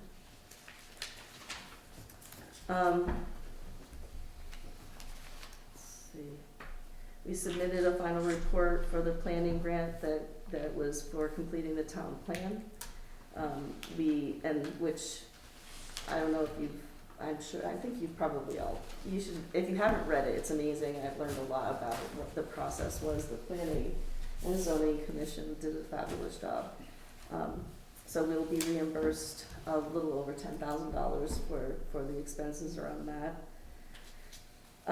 And just in terms, I wanted to just make sure that we were on the same page about, and we can talk about this at the next meeting, but next steps for what we need to do around the Jouer Road. So we do need to do the bidding piece around, I talked to Jonathan, and I've looked into what it would take to sort of manage a project of this scale, and it's suggested that we take time to find an inspection engineer, so a construction inspection engineer. And there are ways to do that on the Vermont Thought we'd already V-Trans. You know, did it's something with Randy Reed. I thought we had him. talked about Randy doing this already. Randy, okay, Yeah. okay. I don't think we need to put it out to bid. We No. just need to have a certified. Well, make sure he can do it, or. Right. Well, he qualify. talked about it though, right? I thought we talked to him. He said he would do it. Maybe I'm mistaken on that one. Yeah, well, we'll have to see if he, sooner than later, I guess we Right. should reach out to him and see if As it's soon as we something get this bid thing, let him know that we finally got a bid process. Okay. You know. You have I it, can, yes, I do, yep, I've connected with just him to see before. if he's something he can, I Okay, know, I'm sure he's probably qualified, but if he has the time to, Right, but we had spoken to him about it when this, for last year. And the thing that- overseeing, but I don't, Yeah. make sure everything, I don't know about being there every day to, cause you almost have to be on site every day to make sure that what they're putting there is what they're supposed to be putting there. It didn't sound like he was interested, or He He can't. He did. he can't, cause conflict of interest, he did the engineering work. Oh, you're talking about Tyler. Yeah. Right. Oh, yeah, no, Randy is, I know Randy, and I can definitely connect with him. I think that you've also worked with somebody named Hamlin in the past, around the, We got- Side- Is that your Grants. sidewalk deal? Yeah, we're not hiring somebody for $8,000 an hour. Yeah. oh, is that what they do? Okay, That's why we built the town garage ourselves, remember? Yeah. How much the, Told the state take their Project grant money engineer. back, we can build more and cheaper ourselves. so I'll just also make sure that I know a little bit more about what FEMA requires in terms of this. I have to make sure, just in terms of the bidding process and how we go about things. I don't know if not going for a bid on this element would be an issue or not, so I'll double check, but if it's not an issue, we can definitely connect with Randy. I can let you know in the next meeting anyway. Road weights, so I am not sure, this is so random, but we have a request, I don't know what we do, and I guess that, I talked to Morris and he said that we don't normally do anything, and I'm not sure about that, but, so we have a weight, town highway and bridge weight restriction filing that they request of municipalities every year. And it's usually something that you would do during, like, for mud season, if there are roads that need to be restricted for some for whatever reason. We don't even have to have a reason, but if it seems like the select board or anybody in the community needs to have a weight restriction due to road, damage potential, we can do that once a year. So, and it doesn't have to be all the time, it can be for a specific date. But, I wanted to just bring this up because Mo said that we don't do this, and I just wanna make sure that I do it every year. Gonna say You do Melissa it? does it every year. you do it, It's already been okay, done. so you'll do it. It's already been It's done. already done. Okay, I didn't know this. Thank you. Okay, so, And that's part of the weights and permits that we have. okay. We write them a Thank side you. letter. They just I'm send- still learning about They everybody's just rules. send me an email and I say no changes and And it's done. Okay, good. Okay, we only have one weight restricted bridge okay. other than state limits. Thank you. So it came to me, I went Had a to pretty Mo, I big talked to excavator Jonathan, I putting didn't me on the know. road. I'm so glad that Everywhere you are across here. that bridge. Like, I didn't know why we don't do this. Oh, doing that bridge project for the state on that rail trail? Yeah, they got a big cat up there. Do you wanna talk about the? He was supposed to ask, I didn't have Jim's number in my phone book in my truck, so I talked to Morris, he was gonna talk to him and see what he thought. You need them to do something? Huh? You need them to, Well, no, with the size of the rig going over the bridge, how many ton is it? It's a big excavator. They got a big 336 cat. as Mike's on, I won't say anything. Huh? So, Mo's gonna inquire about it? He said he would. I haven't got back to him yet. He was supposed to get back to me, but he didn't. You worried about going over, Going over the town bridge. They're working both sides of the brook and they're just crossing like it's a pickup. Oh, wow. I'll ask him. And I think that bridge at 24,000 pounds. But that rig weighs a lot more than that.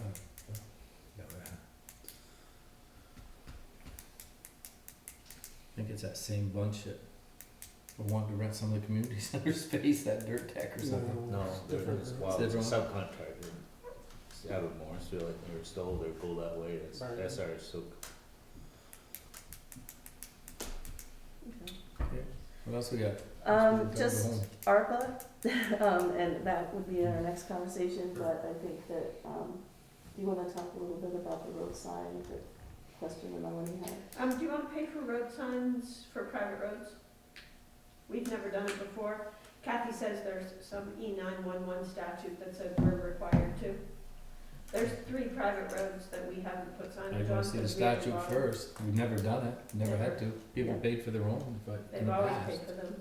They have, and I talked to Melanie Melanie last week. She was concerned because there are some, property owners who believe that the town is supposed to pay for them, they're not supposed to pay for them. We don't have anything written anywhere. And when it comes down to it, the community, I did some research and it says that with E911, if we have in the past adopted, we have bought into the E911 process of labeling our roads and putting numbers on our houses and stuff, that the town is required to be responsible for making sure that the signs are up. But it doesn't say is that we have to pay for them, but somebody has to pay for them. We also don't have any, so I did talk to the E911 board about this, and just one of the representatives that answered the call to the board. And she said that some municipalities decided to put that fee into the application process for private roads. So there are ways to make sure this happens and everybody is in the know about who's paying for it and how it's gonna get done. But at this point, there's there's just no signs on these, Don't and we I. have signs at the private road headings, like your road or Camp Road, or, they've all got signs. Right, they paid for them. They bought them themselves. Right. Yeah. We did put them on. We never, I don't recall. Our Camp Road, Bowcash Road, the town put that sign up. Yeah, so I don't ever Green recall. Lake Road, the other side of me, it goes down below, that's your sign, Mackenzie Road. That's a town road. That's a town road. Yeah. I don't When I recall asked paying Linda Although, today, Uh, For, remember different ones like Dorian Way or Lane or whatever at the other end, they paid for Oh, those. when I asked Linda today, she said that we've never paid for them. I didn't believe we did. I didn't think we had, may have. They might be out, but nothing we, We put them up, like we have done out of We the, put, you're right, we we have have done the installed labor, them, but but we we didn't have buy it. not paid for the Okay, signs. cool. The ones like that, the one I just sticks in my mind is that Dorian Lane or over by Dorian Jerry's Drive. or by you. Mhm. They paid for it and we stuck it up for them. And there was another one, the same thing, we stuck it up for them because we wanted it on the collapsible pole or whatever. So there's 3 right now. Frog Hollow, which is on Buck Hollow. Deerfield Lane on Rug and Sunny Hollow off Swamp, that's that new one that just got approved last week, or last meeting. I would say the smartest way to do it and not fight about it is, getting, something with a planning and zoning, when they have permit fee, if they have a private road, is cost included right in the permit. Okay. And this is just my So suggestion. the issue is, I would that's say for the over, first for sure. sign, which Yeah. is, like $100. But what happens when it gets knocked over, or Right. stolen, or whatever? So, 'Cause, so we, I mean, we think can about legally, Ryan Road, yeah, we can say the landowner has to put it up, they have to maintain it. Yeah. Simple, that's, I don't, I mean, signs are Ryan Road. They Must all be get that sold. phase has gone through, cause they haven't been stealing them off both ends of the Rhine Road now for a couple no, of we've years. covered every person who had Ryan in their name. Yeah, I think so, because like you couldn't get them 4 up years. and they'd be gone. So do you wanna add it to the permit fee, or do you wanna include specifically that they have to put them up and maintain them? Which do you wanna do? I don't know how you feel about it.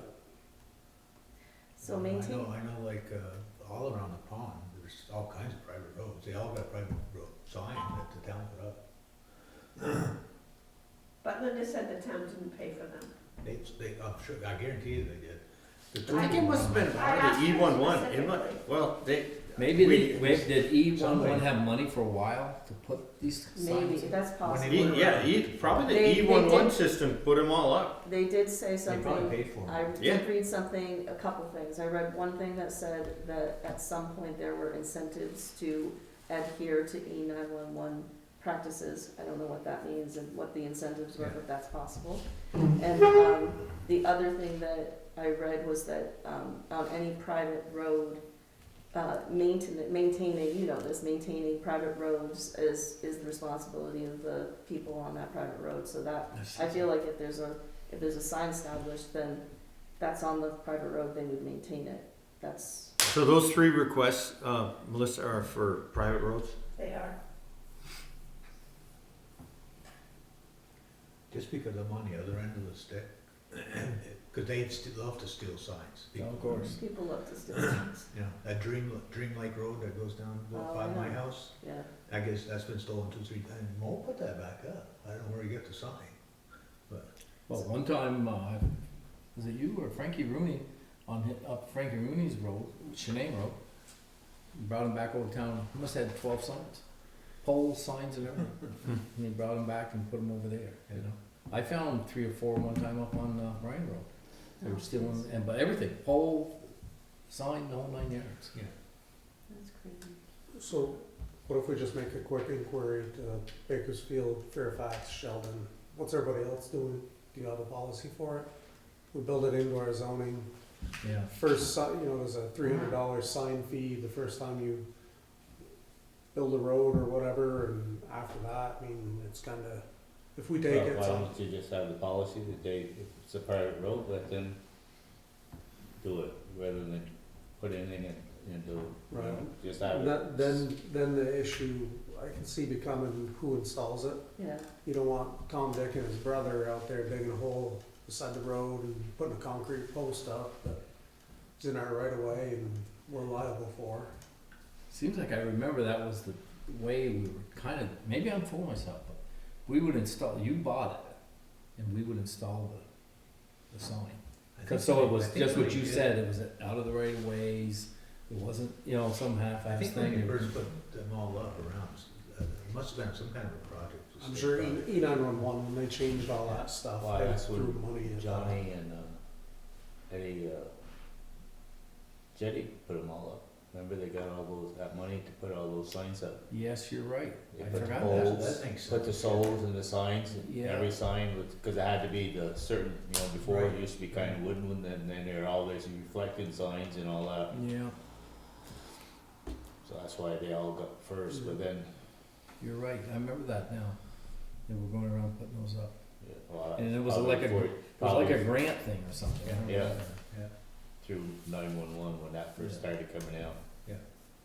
So how do we wanna leave it tonight, just so we move along here? Just, Mm. let's find out what other communities around us are doing. Let's just see what other people are doing, and we'll just, Yeah. it's not a big deal, I mean, It's not gonna break the tail. it's a road sign, if we can get them to pay for it the first time, I think we're doing great. And Yeah. See what everybody else is doing, we'll make a decision on it Okay, next time. that's really it for me. Things are plugging along. Having the break between, our two meetings means that you've noticed that everything is bigger. We have two, payrolls, we have, I think $300,000 worth of bills. I mean, it's like it's just a lot. So, if you have any questions on anything that you saw in AP, just let me know. We did for the first time, in order to prevent any late fees, I did pay the credit card, as you said that I could, if we saw that that could happen. I did pay it as an EFT this time, electronic funds transfer, versus having it in the AP first. So that was a little backwards this time, but I think it went smoothly, and I hope that, I don't see any problems with that. I think that's it for me. Have you had any chance to do insurance liability stuff at the common school or a usage agreement? So the insurance is covered, so I have talked, because the whole insurance thing was they're covered. We do need to get, if there's anybody working on the community center, we do need to get, a copy of their insurance coverage. So that means that volunteers are covered. They did suggest that any volunteers that we have working with the community center, with anything, any volunteers should be fingerprinted, but they didn't make that a mandatory thing. They just said that if you don't, the cost is, there's a reflection of the cost, but, no, what we wanna do, renovating all of that volunteer-led stuff, is. Okay, we don't covered. want to do any renovating, we're not No. going there. No, but it's. We're worried about use right now, every night you drive through, there's somebody in there, are we good in that? There's the rec department, the historical society, there's Zumba classes, there's. Yes. So how are they contributing anything towards the heat and the lights? Not at this time, the community, so. That's part of what I'm asking you Yeah. is, have you drawn up an agreement, or, Right. I mean, that No, was kind so of I do have an idea, I don't know if I don't know if you wanna do this, but I think that it would make sense to have, instead of I don't know if we wanna cancel the recreation committee, of course, but we don't have a building committee coordinating what's happening in that building, and what that would do, if we had a building committee who was in charge of looking for grants for renovations, making sure that So, scheduling anything made sense. what we asked, Right, I don't mean to get irritated, but I'm irritated. okay, We asked for an agreement between the town, us, our Mhm. select board, and the rec department. so the rec They department. wanted to use a building with kind of a sublease to the historical society. So we know who's got the building, who's subordinate to who, Mhm. kind of an agreement. How, if they wanted to do renovations, how would they approach asking us permission, getting approval, whatnot? Are they covered to use it for the rec department activities? Are they covered to use it for Zumba or yoga or Mhm. bingo? That's That's what I need to Yeah, see. because what I have learned is, I mean, so the recreation committee is actually a municipal committee, they're not their own they're not their own thing standing on their feet. They are supposed to warn meetings, they're supposed to have a certain term on all of the people on the board. They currently don't have a chair, they don't have a mission, there's no mission written anywhere. There's nothing that we could actually create I mean, they're not doing, I feel like we have lots of work to do on them before we can make an agreement for what they're doing. We can't do it all. Right. We have a group of people who are Right. doing what they can, they're volunteering, Right, they are the rec committee. right. We need an agreement with them, Mhm. we need to understand the insurance, that's where we're gonna start. So the Insurance is a big deal. The insurance, I've checked in with the insurance, I've explained who they are, what they do, why we're doing, specific things. I've talked to them about the exercise classes, I've talked to them about the fact that they have children in there. I've sent them the liability form that they have all the parents sign, all of that. I did that with this. Okay, so that's that's taken spot care of. number one. In That's terms of what- insurance, that's covered, I did that Yeah, while we were thank you. working on this, yes. In terms of creating an MOU or an understanding or some kind of a relationship that dictates what this committee is gonna do and not do, we're not there, because they're not there. We don't have a chair, so I'm We- working on that, We are the we. This is, I don't mean to yeah. jump out of place and tell me, Gavin, Well, it seems simple enough if there's a group of 4 or 5 of them. Right, You right, need but to elect that's a what I'm chair, so there's a saying is- representative I've said to that come to to them, them, and they need to do it. absolutely. One Yeah, way to we don't stop care it, if you they don't don't have a chair or not, if they sign the paper that they're the ones that are, Right. So whether the they quest- don't. Exactly, sorry. So is Chuck done? Just so, He's Yeah. done. I haven't seen him around, so I wondered if he he's was. busy. He's Yes. done, and so this is, they are doing their own thing. It is really hard to get this group of people to sit in a room and actually have a Well, there's one way conversation to about solve that problem. Tell them if you don't get it as a group, and join us here and get something set, you're not getting any more money. this. Okay, That's simple enough. How hard is it to do that? right. Say, you're not receiving any more money to receive some kind of formality thing here and get this thing under. I think the first step is a simple We can do MOU, that. Yeah. like you said, like a 10 bullet point MOU. Right. So I did present something to them, we haven't, but there was no quorum one meeting. The next meeting ended up, they had no technology that was working, so the people who were supposed to be there couldn't. They haven't had a meeting for 2 months, so part of it, when I say that there's no, structure, I'm meaning like, I mean, if I had specific human beings to actually get together and work with on this, I would be doing that. I have drafted things, I have put things together, I've done the research. Why don't you share them with us? I can do that, I mean, that's what I've been asking for 3 months. yeah, I can do that. That, Well, I mean, the ones that were here that night, you just give them an email, tell them to either right. come and sign it And or get together. I think there's 2 different stories going on here, I don't mean to be rude, but Mhm. they're doing what they can. There's 4 or 5 of them, they're trying no different than the library to get more volunteers. Mhm. Right, but let's get, I'm, maybe we need to have one meeting But I with them think- one night and just say, come on, we gotta get it together. I think we need to be present at some of their meetings, Yeah. not to tell them what to do, not to tell them how to run their business. They've run a lot of projects, they're trying with what they have. We are we. Yeah. We have not interfaced with them, okay? No offense, but if you have written up an MOU, I can give it to we you. need to see it. Sure. That comes from us, not you. No, I didn't. I don't so- mean to be No. stepping or jumping, So but, I've but- given, yeah, so, one second. Yep.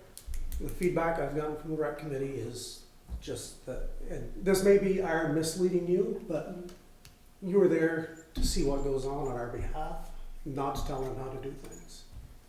I think we're over exaggerating how things are not being done there. It's no different than this board, right? I mean, you had to come on because Charlie got done. You came on, everybody's looking for volunteers. Everybody's trying to organize. I don't think we're being fair in this conversation. okay. And I have some issues with But this. should we have them come to a meeting here with us? I think we need to organize and give better direction for Kathy And get to this- move get forward this- on, cause Things started, or the paperwork you've done, and sit down with them and say, hey, guys, we gotta have a little formality. Well, why doesn't the board, if you'd be willing to be the point of contact and get a copy of the MOU, review it, and then see if you can get a MOU signed. well, that's, I So guess, it's- where my frustration comes from. I've been asking for this for 3 months. So I I- understand you're busy, but you don't have to bring it to them first. Right, And- so what I've been bringing to them is not a standard MOU, but what it means to have an MOU. What I have been doing with them is to explain to them that this is open meeting law and this is what you have to do in order to follow it. What I've been doing with them is talking to them about how do you buy something so that you're adhering to the purchasing policy.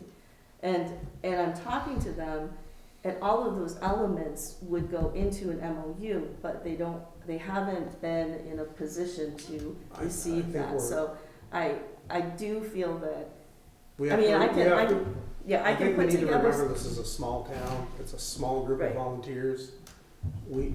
If we lose them, we go right back to dumping 25,000 or whatever into St. Albans Creek to get any activities.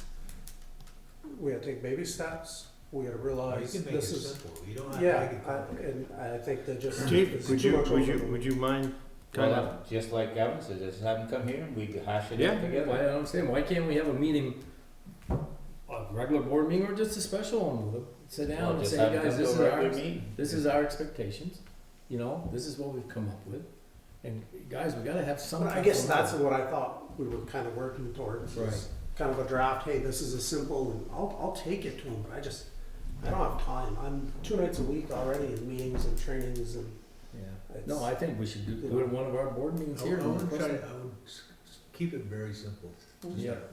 You know, a MOU with 10 bullet points is probably Yeah. all that's needed. Right. Then you'd work it through them guys. Yeah. Cause that historical society's on one side of it, using one part, right? And then you do that yoga class or whatever upstairs. Yeah. And that's through rec. They sponsor that, is that? Yeah, She's not, volunteering. yeah, something along those lines, I guess. Mhm. Yeah. But just, we gotta get our So- stuff together, and I I mean, do. you guys can, let me, one second, I mean, I think we need to give Kathy better direction of, we're not, if they're not doing everything exactly perfect, it's still their baby, right? It's not we're not micromanaging through you, if that makes sense, right? Right, I mean, we just wanna make sure that things are somewhat responsibly done, and it's not gonna be perfect. I think we all are aware of that, when it's all volunteers, there's nobody's head you're gonna lop off There's because no- something wasn't done exactly the way Right. some state mandate suggested. I think it needs to be a more relaxed setting, more relaxed Yeah. interaction. It doesn't need to be, yes, we should tell them they need to meet the open meeting laws and, purchase stuff. But if they need to buy something and they buy it on their credit card and they have receipts, it's their budget, they can prove it. I mean, we can work back, that's the way we've always done it. The audits have never had an issue with it. Give them a copy of the purchasing policy, they're gonna try the best they can to follow it, we're gonna work with them to get into it. Mhm. But we're not gonna bury 4 volunteers who can't find somebody who can be a chair in paperwork, Yeah. because Right. none of us have time to do it. Yeah, I think part of my hope was that in the process of coming up with an MOU, there could be they have a lot of energy, they're doing a lot of really good work, but it would make, I go back and forth if we've gone to places with this group where, I've read that they're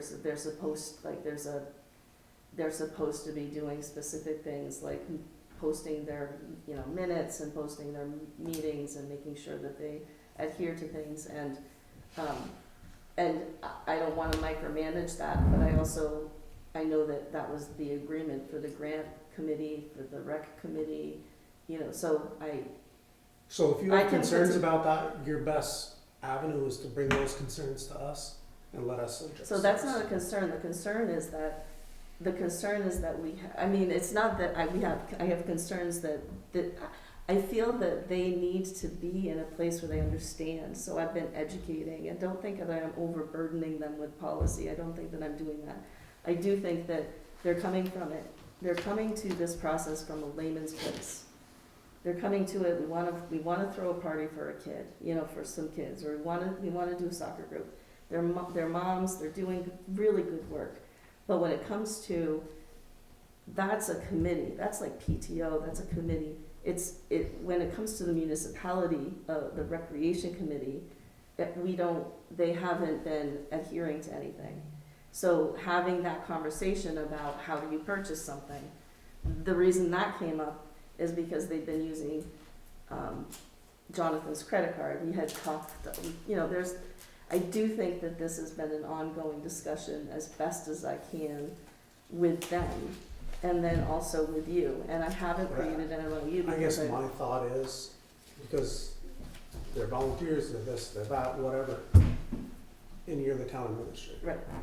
Somebody tell me to be quiet, but it's our job to manage the committees. It's your job. We asked you to go to the meetings to report to us how things were going, how things were looking. Not to be the enforcement. I don't want you to sit in their meeting and them to think, oh God, Kathy's here again, what did we do wrong, is she gonna tattle on us? You know, it should be an open working, because that will, at some point, that will make it hard for you to do your job as well. I hope that, so, you know, they've never even looked at their budget before. They've never actually looked at a printout of their budget and how they were expending the money. The conversation has been there, and I think that it's been really healthy. I don't think that I'm micromanaging, and I do think that they're receptive to coming up with an inspiring statement of what they do, for example, so that they can get another person in there. At the moment, they don't have even permission to say, you know, if somebody says, what do you do on the rec committee? They don't have anything written. So that's what I'm talking about. They're young, and there's an energy toward doing their best, and I think they have really good results. And there's this other part of it where it's not just a group of people doing stuff. They're also a committee. So it is really important, and I appreciate this, that we can be clear with them about, you can be clear with them about what they want. But we need to be clear with them. Yeah, exactly. Not you. Right. Right? You. Right. And I think that's something that is, we don't know how to give you the directive. You don't know how to take the directive, because we're not here every day, we don't micromanage. That's not how we work. But I think you need to kind of understand there's a line between us and you.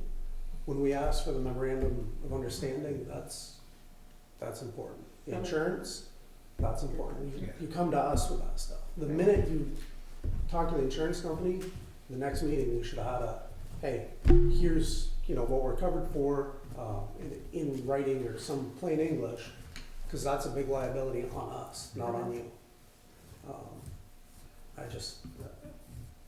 I'm not reprimanding or hollering, but I think, you know, we're coming up to that 6 months where you're feeling more comfortable, you don't have to deal with the audits or year-end stuff anymore. Yeah.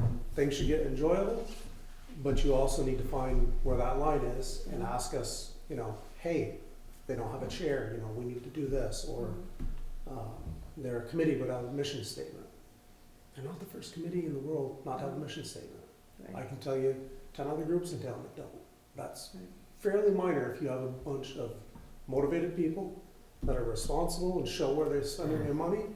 They can show us how many activities they put on at the end of the year. That's, to me, as a member of this board, that's what's important to me.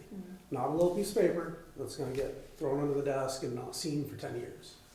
I understand it, I get it, I see the need for it, but we also need to realize we got 4 people in that building that are trying to hold it together. So there's 4 members on that board now. They've got a few others that are hit and miss when they do a project or do Yeah. something, but 4 that kind of actively yep, they have 4 that are. involved, they're trying to get projects going. You know, it's the same thing, I talked with one of them the other day about the purchasing thing, and they're like, you know, we used Jonathan's card, gave him receipts, we tracked everything, we knew who was doing what was coming. How do I do that? We could get a rec committee card. Well, they gotta put their personal social security number on it, they don't wanna deal with it, you know, it's just one more thing that. So who's on there now? Rebecca, Showman, Chad, I think is Chad LaCroix is still involved, and his wife, Chad, Michelle, and Damien. Michelle DeRosier, Rebecca, Damien Boomhauer. Damien is Damien. still involved, and there's one more, So, but I can't they're think of not it. all appointed to the committee though. There's only, and we have it written in our town report, I don't know if she brought it, but, they have terms, I know, they didn't realize, they didn't know like which ones were on which terms, so we did some research on who had what term. Yeah, so, Let me tell you, that thing can flux, cause I remember one time there was 3 for a long time. Then it was 12. Well, then they all for a while. came, everybody wanted to be on it. They had 11 or 12, within 2-3 years, they only had about 3 or 4 that were active again. That's an ebb and flow, just, Yeah, it's just the way certain things caught their, we've got a decent core, let's work with them. I understand they're missing a bunch of little stuff, but at the end of the day, it's kind of little stuff. We gotta take it with a grain of salt and move forward. So I guess I'd like to see some sort of, did the insurance company give you anything or point, I mean, I'm just, it's an email correspondence, I can bring it to you. I'm just, Yep. that would put my mind at ease a lot. Yeah, that's the biggest issue, Yeah. for sure. And just give us a draft MOU. Give us the 10 points that we had talked about when they were in here last, Yep, the things we wanna address. okay. Yeah, If don't we- make them long, just make them move, just a little. Yeah, no, I can do that. Yeah. Just throw that together, and if we come to something, I'll go to the next meeting and I'll talk to them and get it. It's not a big deal. We'll deal with it. Minor.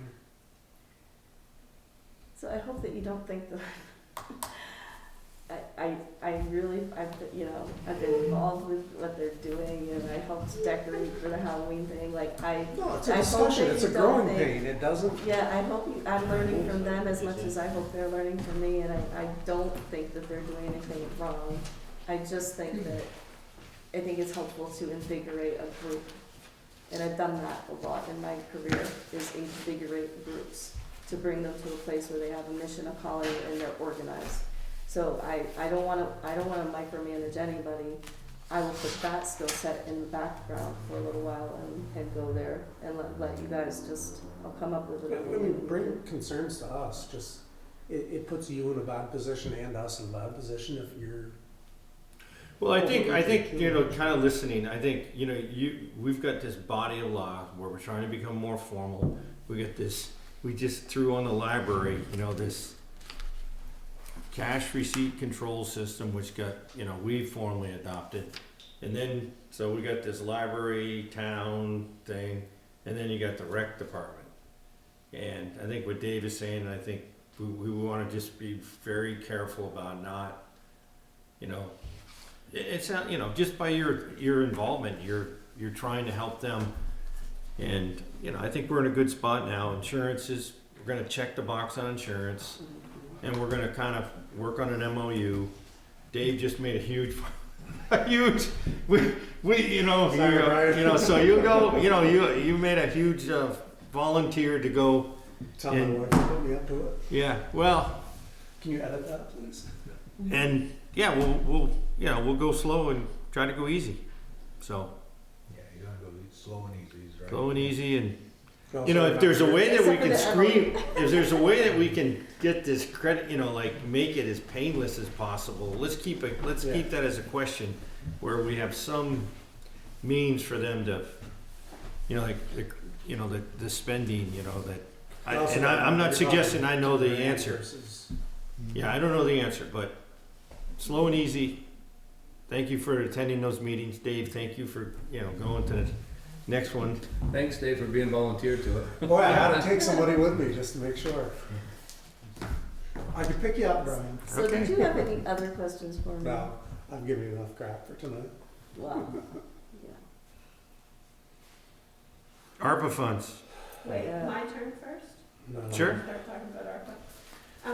Ron, you were asking about the tax map update thing. That came up at our, recent zoning meeting also.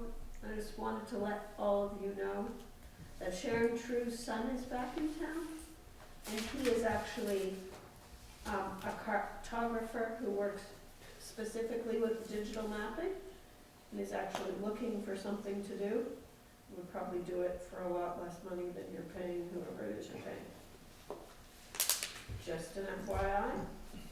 Interesting. The Lamoille Valley Rail Trail, while you're talking about that, they came to us also at the zoning meeting. Rise Vermont is doing a bunch of grants, to connect the trail to villages. Estimated $25 a foot. Are we interested in having that pursued? Would we like to see the rail trail connected to either this village or East Fairfield?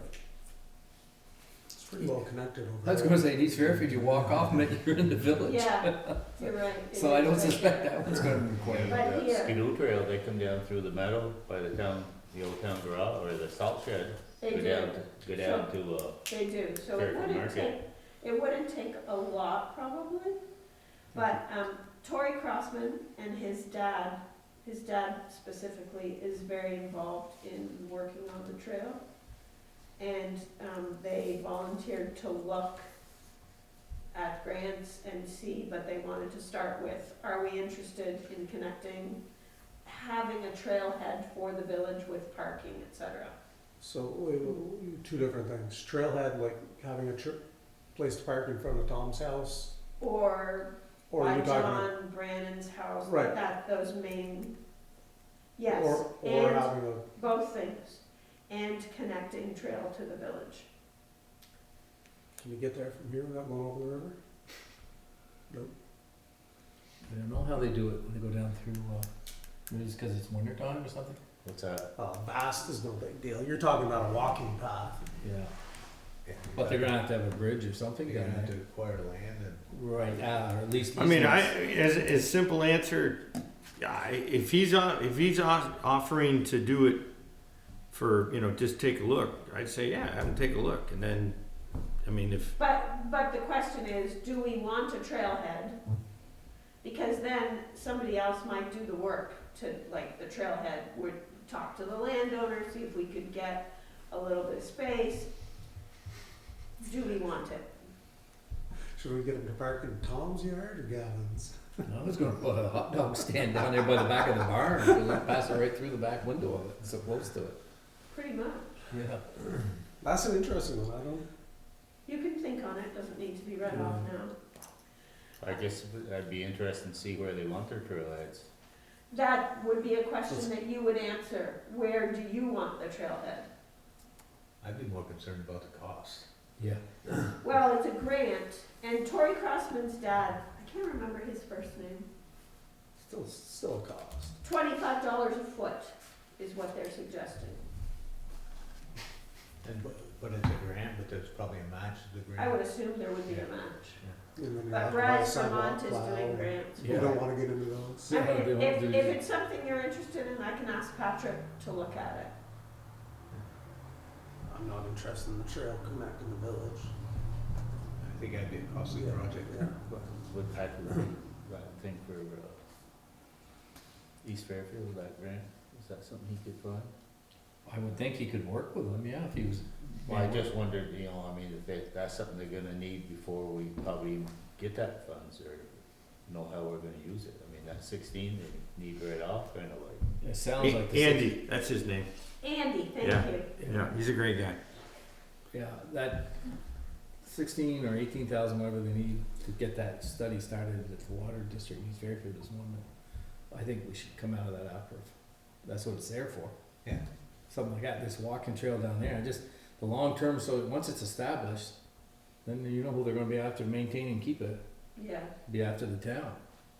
That's one more thing that it's like those sidewalks, yeah, it was one thing to build them, then to maintain them all winter and stuff. We look at selling that thing too, before it loses any more value. What's that?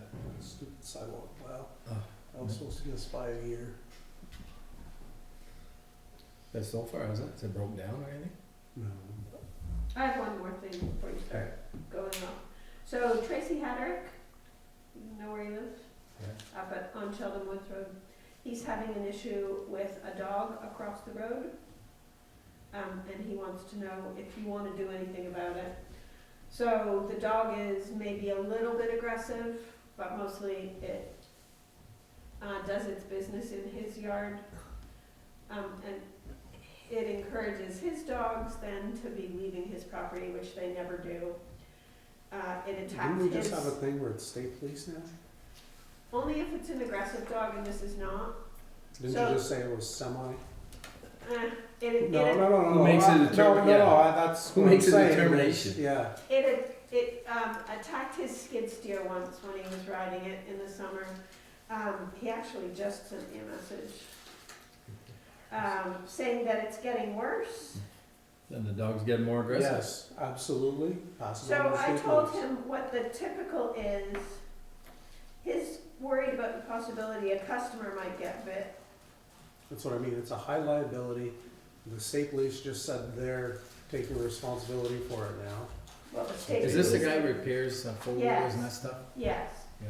So I told him that what we typically do Oh, on the is open send metal a marginally threatening letter to the property owner and the dog owner, because in this case it's two different people, and tell them about the leash law, and I would also tell them that Tracy can shoot the dog if the dog is on his property and endangering his. Didn't the state police just say they'd take these calls? They take them. No, the state police didn't say they'd take it, that's what the state said we should do it. The state police doesn't do nuisance calls, and this is a nuisance call. Because it hasn't been anybody yet. Complaints or reports of potential animal cruelty.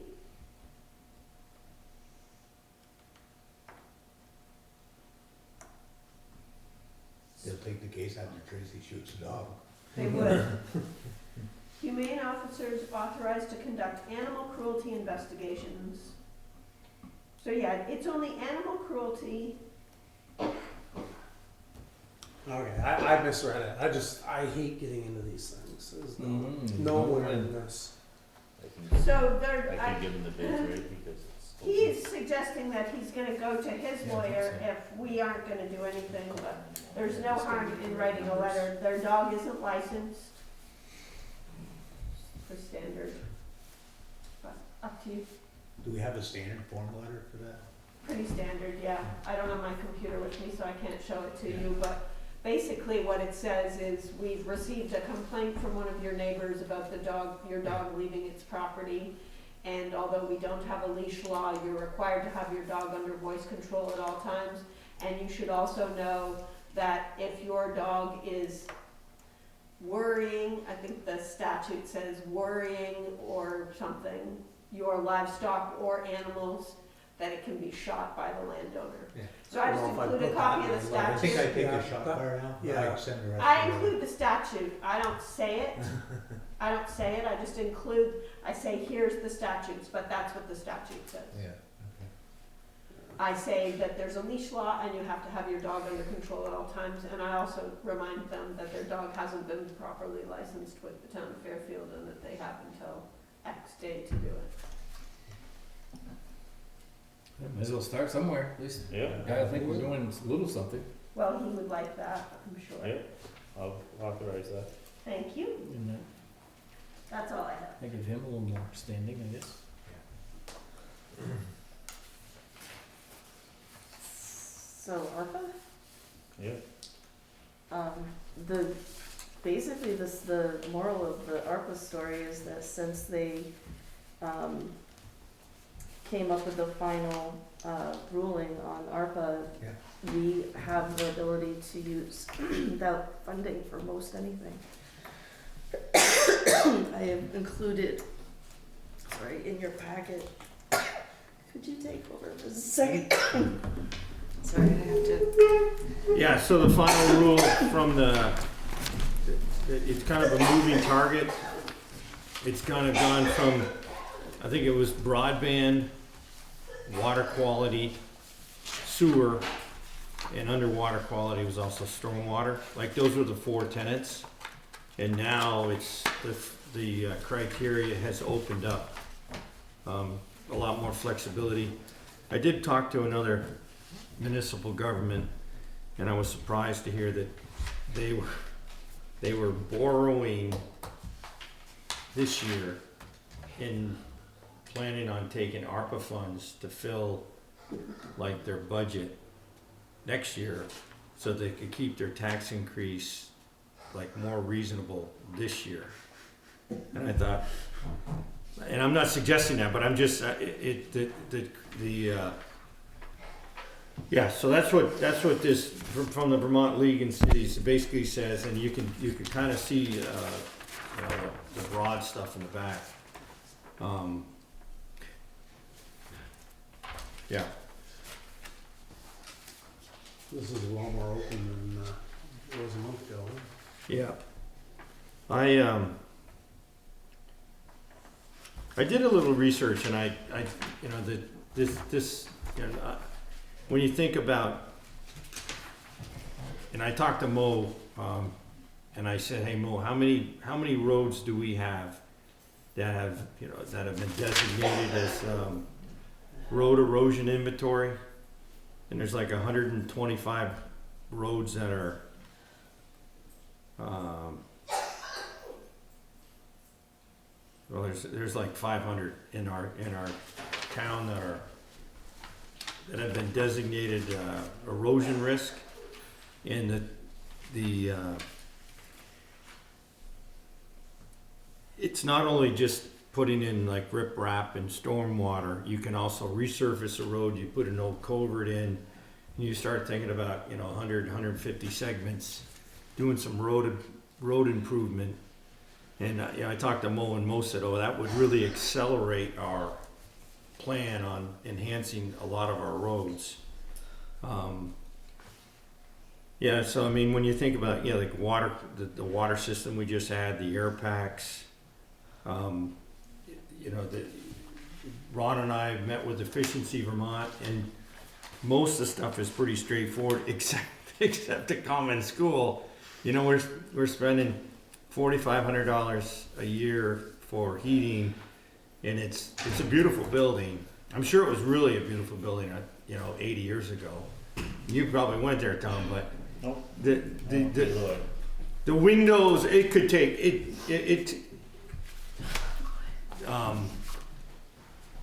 Efficiency Vermont said they would help us find some money, but they're not going to do the work. But when you think about roads, water pack, or you know, the water air packs, I mean, the roads especially, I think we could put together quite a list of accelerating. We got 430,000 roughly. I thought it was 550. So, excuse me. I'm sorry. I don't have COVID. I just have asthma, so I'm gonna take this off so I can breathe. Excuse me. So we received this year $102,227 from local FEMA funding, and then we have $189,674 for county FEMA funding, and we'll get that again this upcoming year. So the total is what did you? It's like $289,000 basically But the To have it present? currently. Yeah, but what's our projected total for the whole shebang? Twice that. So I- 570. Okay. Yeah, so 570. So, I mean, we don't want to change the baseline. We could definitely use, like, you figure 20% of whatever we spend we can use for admin. You know, to try to help managing, so overhead admin, which is a part of the grant. You know, then we could burn a lot of it and look anybody in the eye, I think, if we did road enhancements. you know, try, especially problematic segments, Black Creek, you know, around the pond, wherever Mo, and we do have a really good inventory that Northwest Regional Planning put together already on our roads, and they're, So, let me go it this way. You're saying do a road project based on water quality or fixing the road? well, How do I fit it so into the this box? reason I said it, initially, my thinking was, stormwater was a part of the first four. Yeah, And that's when I said, let's try to leverage within the statute. how do we push this into that Yeah, section? and then also, when I read that you could do culverts and resurfacing, I said, wow, this could be we could do the, now, Right. and I guess I still, because of the size of the amount of money, and the fact that we know we kinda cut Mo back in a couple areas in the, you know, the road budget, we would like to have done more. So, I guess I have no real skin in the game, and I don't have the expertise, but if Mo could say, here's segments that are erodible, that have been plugged, you know, that have been identified, and then here's segments that, you know, could use resurfacing, and maybe there's some overlap there, or maybe if we got 5, we pick 3 and 2 or something, and, you know, then we do these other things that we think we wanna do. But you're thinking if we have a mile of identified low spot, bad culverts, poor drainage, whatever, high erosion, we could clean the ditches, fix the culverts, and as part of that project, go in and resurface or rebuild the road base. Yeah, that's what it said. When I was reading the fine print, it said that. I said, well, that to me seemed like, and, you know, when I was talking to Mo, I said, you know, it's not gonna take long to do No, you're not gonna. you know, You're not gonna do miles. No, but Right. you could go pick a section of, it's another section that we don't have to budget for. Some little muddy low spot that you've been fighting. I think you ought to do a balance too of that and help these water districts out. Well, that's what. oh yeah, no, Yeah. yeah, but, yeah, you You know, know, let's So- face it, we'll never see that money again to do those water districts. No, I agree with East that. Fairfield and Fairfield Center, you know. No, yeah, that's why I think it's good, the fire department, these guys came in, see who's eligible, who wants it, what, you know, and then if we could, you know, if we Yeah, I had think 250 left over and we only did a mile of road, that's a mile of road. Well, we're gonna have to worry about. Yeah, yeah, Well, let's travel up conceptually, Chester after the last conceptually, I 2 think we're all in support of the air packs, Any road. right? I mean, we're in support of air packs, right? Yeah. I Didn't you think, guys just buy a bunch? Didn't you just? yeah, get that? yeah. I'm sorry, Not the yet. air pack charging machines, Oh, the that unit infrastructure. that you wanted to Cascade, put. Yeah. Cascade, whatever you wanna call it. Charging capability. So we're in support of that. I think, you know, the water, I think we got some more work to do on exactly that, you know, what that would be, District 1, District 2, but certainly, you know, that makes sense. We'll get an idea of Yeah. what's applicable, what they're looking for. And then, I think energy efficiency, it would be a great opportunity to, I mean, you Other than this common school, what did the other buildings, were there things they could Yeah, afford they- to do? they had, Lighting downstairs and, you know, Yeah. to go to the more efficient Yeah. lighting. yeah, mostly, so we went in the garage, and, you know, she said, doors, okay? You know, the garage doors in the town garage. But, you know, and I know we're talking about, but, I mean, that could be something, Basically, you're gonna buy 2 and change panels around, right? To make it still function and keep it up and. yeah, the subject of the town garage, in addition to the doors, was, you know, Efficiency Vermont didn't like the great ingenuity that we have with the burner number 1, burner number 2, burning the waste oil. Yeah. You know, they would advocate putting some kind of chip, you know, burner, you know, wood chip burner, some pellet, something. But I think the main thing was lighting, and the town garage lighting. The LED strips are failing. It's kind of a hodgepodge, and but mostly all that stuff was pretty minor, Yeah. right? The big, and we did go up to the old town clerk complex. building, and, you know, she's got some Got some recommendations there, but I think the main thing we gotta think about is the common school. Cause like, when we were looking at that, you could sink $500,000 in there and still have more to do. If you're, I mean, the windows were done. Well, how long ago was that? Julie Wolcott was on it. They got some grants and historically replaced them.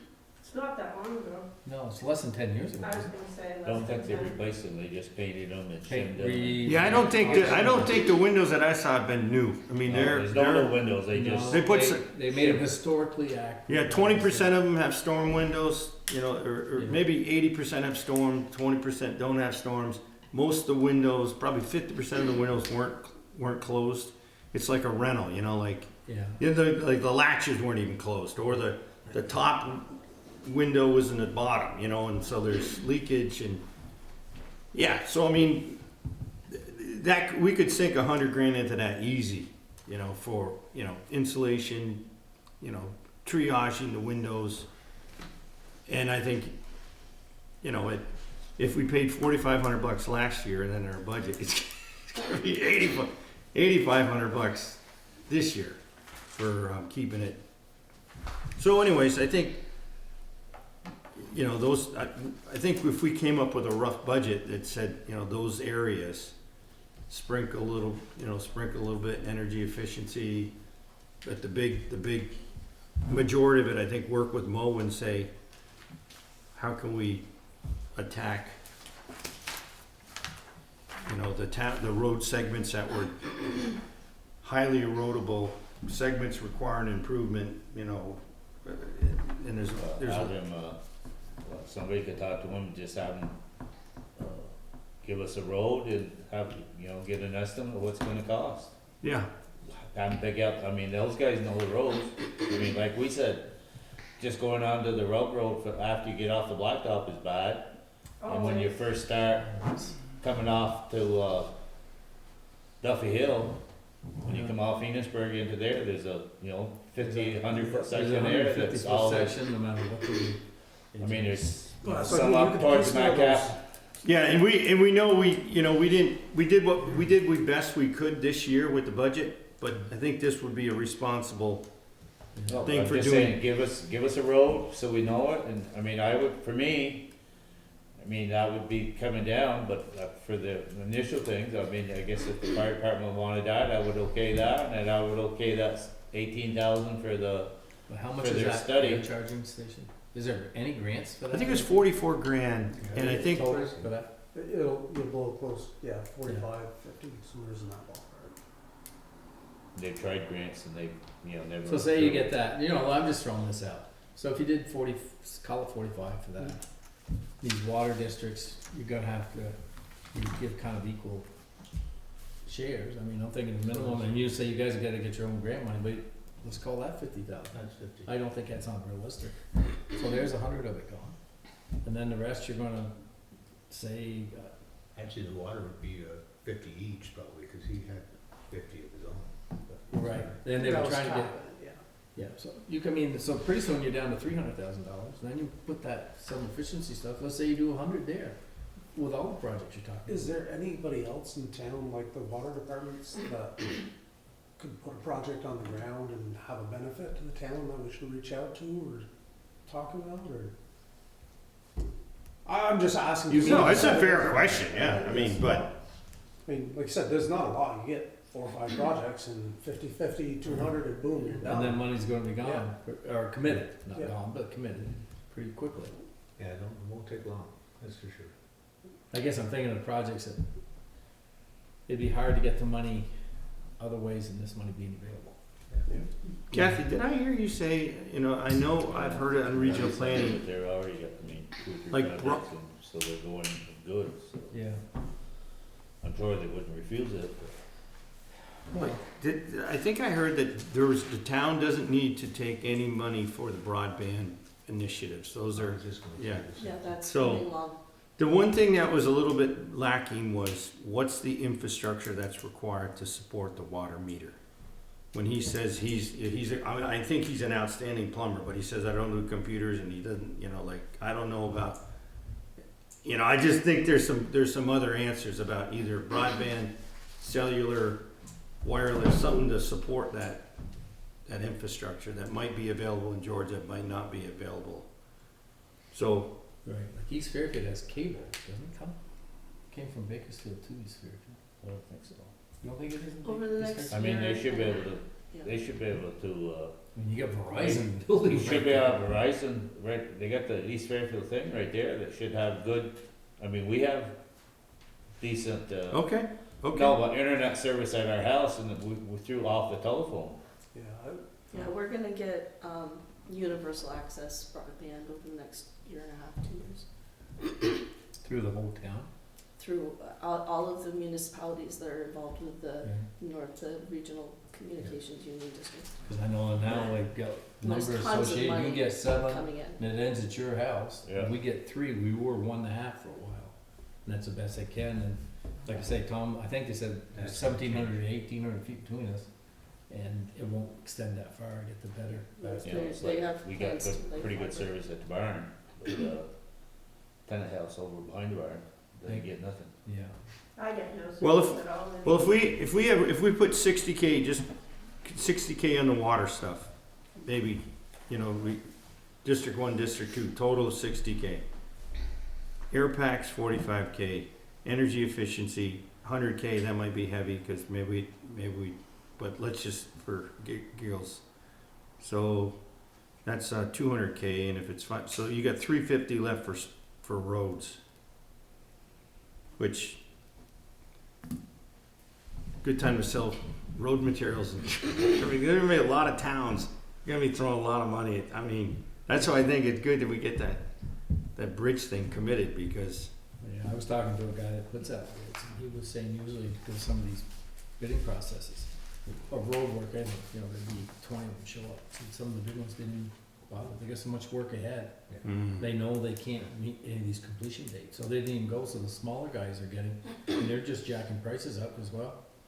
You know, I don't know, sure if I get So the it, all the grants- materials I don't know if I get all the culverts or all the concrete things. well, I The mean, grants available through V-Trans cover quite a bit of the work that can be done, but it comes only a little bit at a time, and it always requires a local match. Yeah. And the local match cannot be used, the federal funds cannot be used for a local match. They're federal funds still. So Yeah. there's only like 3 things that you can't use it for. You can't call it a local match, you can't call it, you can't put it into a reserve, you can't use it for debt, and you can't use it for pension. And that's basically it when it comes to any of the restrictions around this money at this point, with the final rules. When's the second chunk of money coming next year? I think it came in March last year, possibly. So we'll get that in March? At some point this year, yeah, we'll be getting another chunk of money. And then it has to be expended by 2025. yeah, and so like if we had 350 for roads, we could sprinkle that maybe 4 or 5 years, right? To 2025. 2025? Yeah, okay, well, that's not too far. Mhm. No. 3 years, Before you know it. yeah. And But- then we have to make sure, I need to look into, once we have a provision of services or we've done something with this funding, there's reporting that needs to be Yeah. taking place, and Sure. we need to figure out, especially if we're giving money, we can't give money away without showing the expenditures went towards something concrete. So we'd have to talk with the partners about how to do that at some point. It would be more of a Yeah, never ending. well, that's why I say admin, then we, you know, work back, and it's gotta be at least 15% admin to, you know, for oversight, tracking, and maybe infrastructure if we need to, you know, for accountability or, and your question is very appropriate, you know, what else? You know, what, I don't know, I mean, I know there's a lot of people have talked about it. you pick up anything else from people coming in the door, Kathy? I've heard walking trails, I've heard, just sewage, I think everybody wants a little bit of it, so it comes down to, it's come up in meetings that they'd like to do programs for youth, or they'd like to do something, I mean, it's all over the board. Tell them I've got a great volunteer position for them. You can even be the chair, I bet. I bet. Why don't we start with the air packs and follow through the procedures, you know? Get our feet wet. We can expend the money whenever we're ready, as long I as. think the we air have a packs plan. is a really smart idea because Yeah. we know, charging infrastructure, because from what they told us, they don't think there's other fire grants that are gonna be Well, able. they've They're all tried go- it before, they've tried it for 2 years. now. Right, That's- and they're all going out west for the wildfire, so they're saying, so that might be a good thing to, Well, I said I would do that, and then I would designate that 16 or 17,000. so For the they can get engineering? that engineering stuff done. I agree with that one. I mean, sooner you get it done, it's cheaper it's gonna be, it's not gonna get any, Yep. and Right. it's something they've gotta have done. And then they can start applying for matching grants for the other things. Right. And Yeah, part because of until this they was have that supposed to study, they leverage. can't apply for I would, this. I I would, make a motion. No, Tom's made a motion. I second Tom's motion. So for the charging and for the engineering for the cover for Right. District 2, District. you're gonna do, for the engineering study, is District 1? Yes, yeah, this is District 2 for the roof. Okay. When can we start spending this money? We can spend it whenever we're ready to spend it. We have it, we can spend it, they're saying that we should, hold off as much as we need to in order to make a plan that makes sense to our community. So, We just made a plan. yeah, there you go. We just made a plan. I'm thinking it might make sense to do something small, right? The 16 for the water cap. Spend the money, get the ball rolling, see how much of a headache it is, because. No, wait a minute. We got, oh, I'm sorry, go ahead. No, I'm just. You got a motion on the floor. No, I know, I'm You got a at it. second. Well, Are you you're proposing a new you're motion? discussing No, it she's now. not. Proposing a He discussion. just asked if there's any further discussion. Okay. You're right. Discussion. No, I'm- no, Well, that's 2 small projects and get it, I mean, all you gotta do is have a paper trail as to where it's going. I mean, that's two local guys, you just gotta tell them what it's going for an engineering firm, and it's going for a charting system. yeah, no, And the paperwork, as soon as they buy it, you show them the bill and give it to Kathy, and she can send it to them, and it's Yeah. done. I'm good. And you're getting too complicated. You're getting back right into the common school. Where you can get stuff done a lot simpler if you just do it and get it done, and I'm ready to vote. Motion and a Personal second. protective equipment, right? Second, was there a second? I You second. were second. Yeah, second. So, ready. Good. all those. Hey, aye. All in favor, get it started. How long, realistically, how long before that, once you ordered that thing, how long would I it? have no idea, I've done cans off it. Who's charging it off? Eric. I forget what he said. Eric, yeah. Shim, From Shim, was it, how do you say it, Shim? Shanks. Shim. So It'll I be- can reach out to Eric and let him know that this passed, and we'll make a plan to get that purchased based on the Him requirements of. and And, Donnie Magnon. Yep. Was it last week in that snowstorm we trained with, Riley, Donnie's son, a couple other guys. I think we drained 7 or 8 bottles, just putting packs on, doing whatever. Snowing, and Sheldon wasn't around, Bakersfield wasn't around, so the next morning I brought him over, refill, pick him up that night, bring him back. So Sheldon and Bakersfield each have one of these recharging stations now? Could we ask Mo to come at the next meeting? I know he's been working with regional planning, I forget the woman's name, Bridget or something, but Bethany, he and I you and, met. yeah. Yeah, so Bethany and I are gonna be meeting again on, in this month. Well, And we'll have a date set. so let's say if, To look at the road inventory. let's ask Mo to see if it would be reasonable for him to spend 300K over, was it 22, 23, 20, so 23, 24, 25? So over a 3-year period? Like 300, Yeah. that wouldn't be, seems like 100K a year would be pretty easy to, Well, you wanna keep it definitely separated, you know what I'm saying, so that these projects aren't just part of your regular road maintenance thing, that these are things we really wanna get done, those given areas, and they're marked, that money to be spent on that. Yeah, see if that is reasonable, you know, like if that is something, you know, and using, you know, at least consulting the most erodible roads first and then trouble spots. That makes sense. Where are these segments here mapped out? There's a, I got a link, the link, regional yeah, thank you. regional planning lady gave me a link, I'll share it with you, and she said it was You can just, see all of the roads and the level of need for all of the areas Okay. in Fairfield. Okay. On a very cool interactive map. Yeah, good. So the other thing about, about the roads piece is that it does fall in, I think it falls in line with the,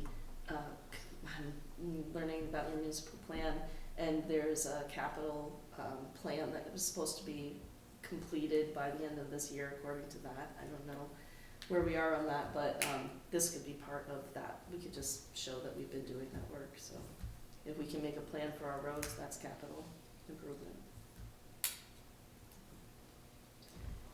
I think you're in a good spot. We should invite Northwest Access to the table and say, don't ever bring these mics back. I hate looking at Gavin through a mic. Should- Old guys? should we- The flat ones. So this would be. just one feedback to, what do we think we wanna do with, do we, like, before we know it's gonna be winter again next year, do we wanna pursue, what are we thinking about common school? For, you know, like upgrading windows, do we wanna be like where we are this year, next year? Or do we wanna think about, When you did your audit, did you go up into the attic, Mark? Is there any insulation at all? we chickened out. Oh, We didn't have our work clothes on, and we none of us wanted to poke our head up through the, there's an access hole. yeah, there's an access hole. Yeah, it's about 20 feet, 20% It's tall ceiling up there. Yeah, I don't think the insulation Yeah, is the ideal the, thing would be to tear the thing down. But, I wonder how old that building actually is, because originally they brought that, was up on the rocks up there. Right. And yeah, so the foundation WPA, the foundation is in pretty good shape, cause I guess she poured a new one, set it on top, but they moved it brought on down top. horses and logs from up on the ledge. And brought it down there and put it onto that oh, that foundation. was that long. Foundation's pretty good, the base is good, That it's foundation structurally, must be changed since then, then. And it was They brought in more. WPA that did all that work, so I've been in the thirties, late thirties, Oh, no mid thirties. kidding. Yeah, that's when they brought it down off the Really? logs. yeah, it could use spray foam all around the sill. Oh, I could move. Because it's, you know, it's not insulated, but it's structurally good. So I don't know how old that, do you have any idea how old that is? Sure, it must be in some records Must be over somewhere. 100 and something years old.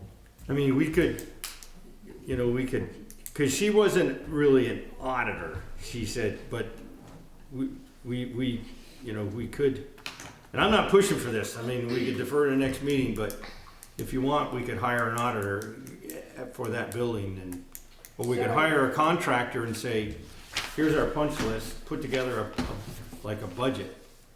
So just an FYI, I recently did an Efficiency Vermont thing, and the next available appointment for the contractor who's most well-used and most reputable around here is October.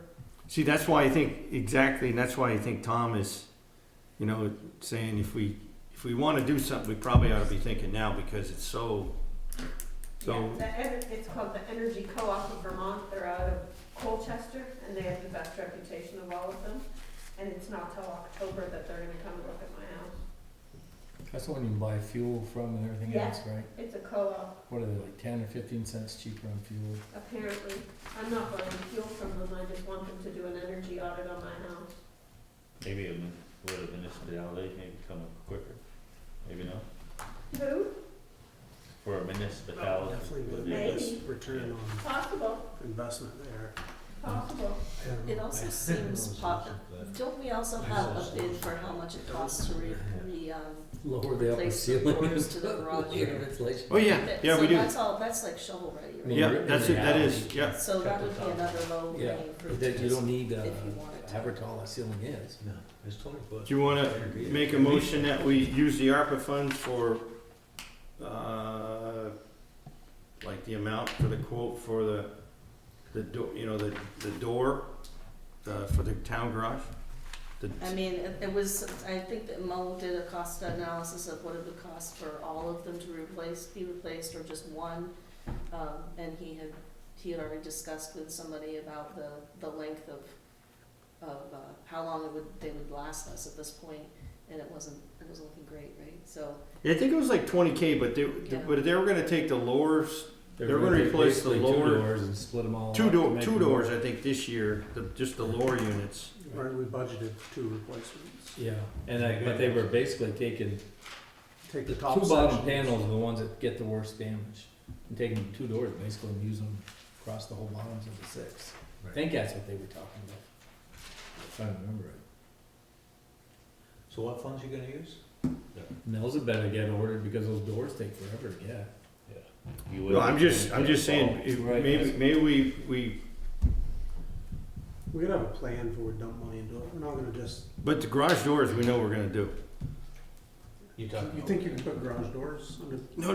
No. Oh, yeah, you can definitely do garage doors. yeah, anything that has to do with the provision of government services, what they've said at this point, unless you have $10 million coming to your community, you can call the whole thing provision of government services and spend it the way you want, as long as it's not used as a local match for any kind of grant that you're doing, because Okay, this that's is what not a local match, it's federal funds. You can't use it for, to fund a reserve, debt or any pension. Yeah. So when it comes down to it, all the rules that we heard before are off. It's still possible to go, there's this list of all So of what these is- things that you can what do, you're but saying, if we just bottom call of it the door is provision of just a sealed government bill? services, we can use it. They're rotting, the first 2 panels on almost every door just have, backed in, banged and whatever. They're the weakest part of the doors, the upper parts are still in pretty good shape. So they're going to put Cause those are panels- all insulated doors. Right, they're insulated doors. They weren't insulated doors, were they? No. Yeah, they're insulated. Insulated doors. Yeah, it was really, Should have been. yeah, they're insulated.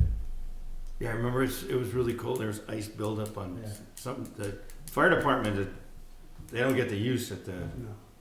Yeah, these doors are open and closed all the time. Yeah, well, some days 2 or 3, Yeah. 6 times a day, 8 Yeah. times a day. okay, well, do you want me to try to get a quote, or you wanna task Kathy to try to get a quote for this? Like get a The con, common school? well, I mean, use this as a statement of work and say, get a contractor to put numbers behind it, and then for a future meeting. I mean, at least put together numbers for it, and then we could say we don't wanna do this, or we wanna. Is that reasonable? Yeah, I'm just saying, just for the time, we should get those doors ordered Yeah, for the garage, whether we take them out of this money or we take Sure. them out of our fund, but they should be ordered now, because I bet you it's at least 6 months before we. Yeah. I'll check with Mo and see if he orders. them. Right. How about that time clock thing, is that resolved, that I thought you ordered a new one. We went over and looked at it. Because how about we use ARPA funds to fix that, so we can get the same technology these guys are talking about for the water system on our hardworking town clerk or town administrator? It's another question or discussion, but do you check the time clock I checked the time cards. I to don't- what they, because I mean, when I if you, compare I compare their time cards, even though I Right, so the guys ignored write the down- month. they might check in for 9 hours and 50 minutes or 10 hours and 10 minutes, Hmm. but they write down 10 hours. So we're So really I- not using the most time clock anyways. Most of them are rounding down, so by a half hour. So if they're at, close to an hour, they'll go. Right, which I would Very expect. I don't rarely do they do that. do, it's, yeah. I mean, it does keep track of, it does provide accountability to how many hours they are actually spending. Okay, I'm, But it doesn't, the October thing doesn't change. I don't know why. It's basically, the clock that was purchased is just no cheapo, plug it in, set the date. Well, if somebody unplugs it to charge their phone or somebody, power goes out, it resets the date and time and you gotta unlock it and, Well, that's why, when these guys are talking about these So it water almost needs meters, to be hardwired in. well, I would have either a push pad on the phone or, you know, you type in a code to go in the door. You walk in, you say, 223 is Dave Persons, I checked in now, I checked, you know, and then she'd just get a report and you don't have to deal with all that, but.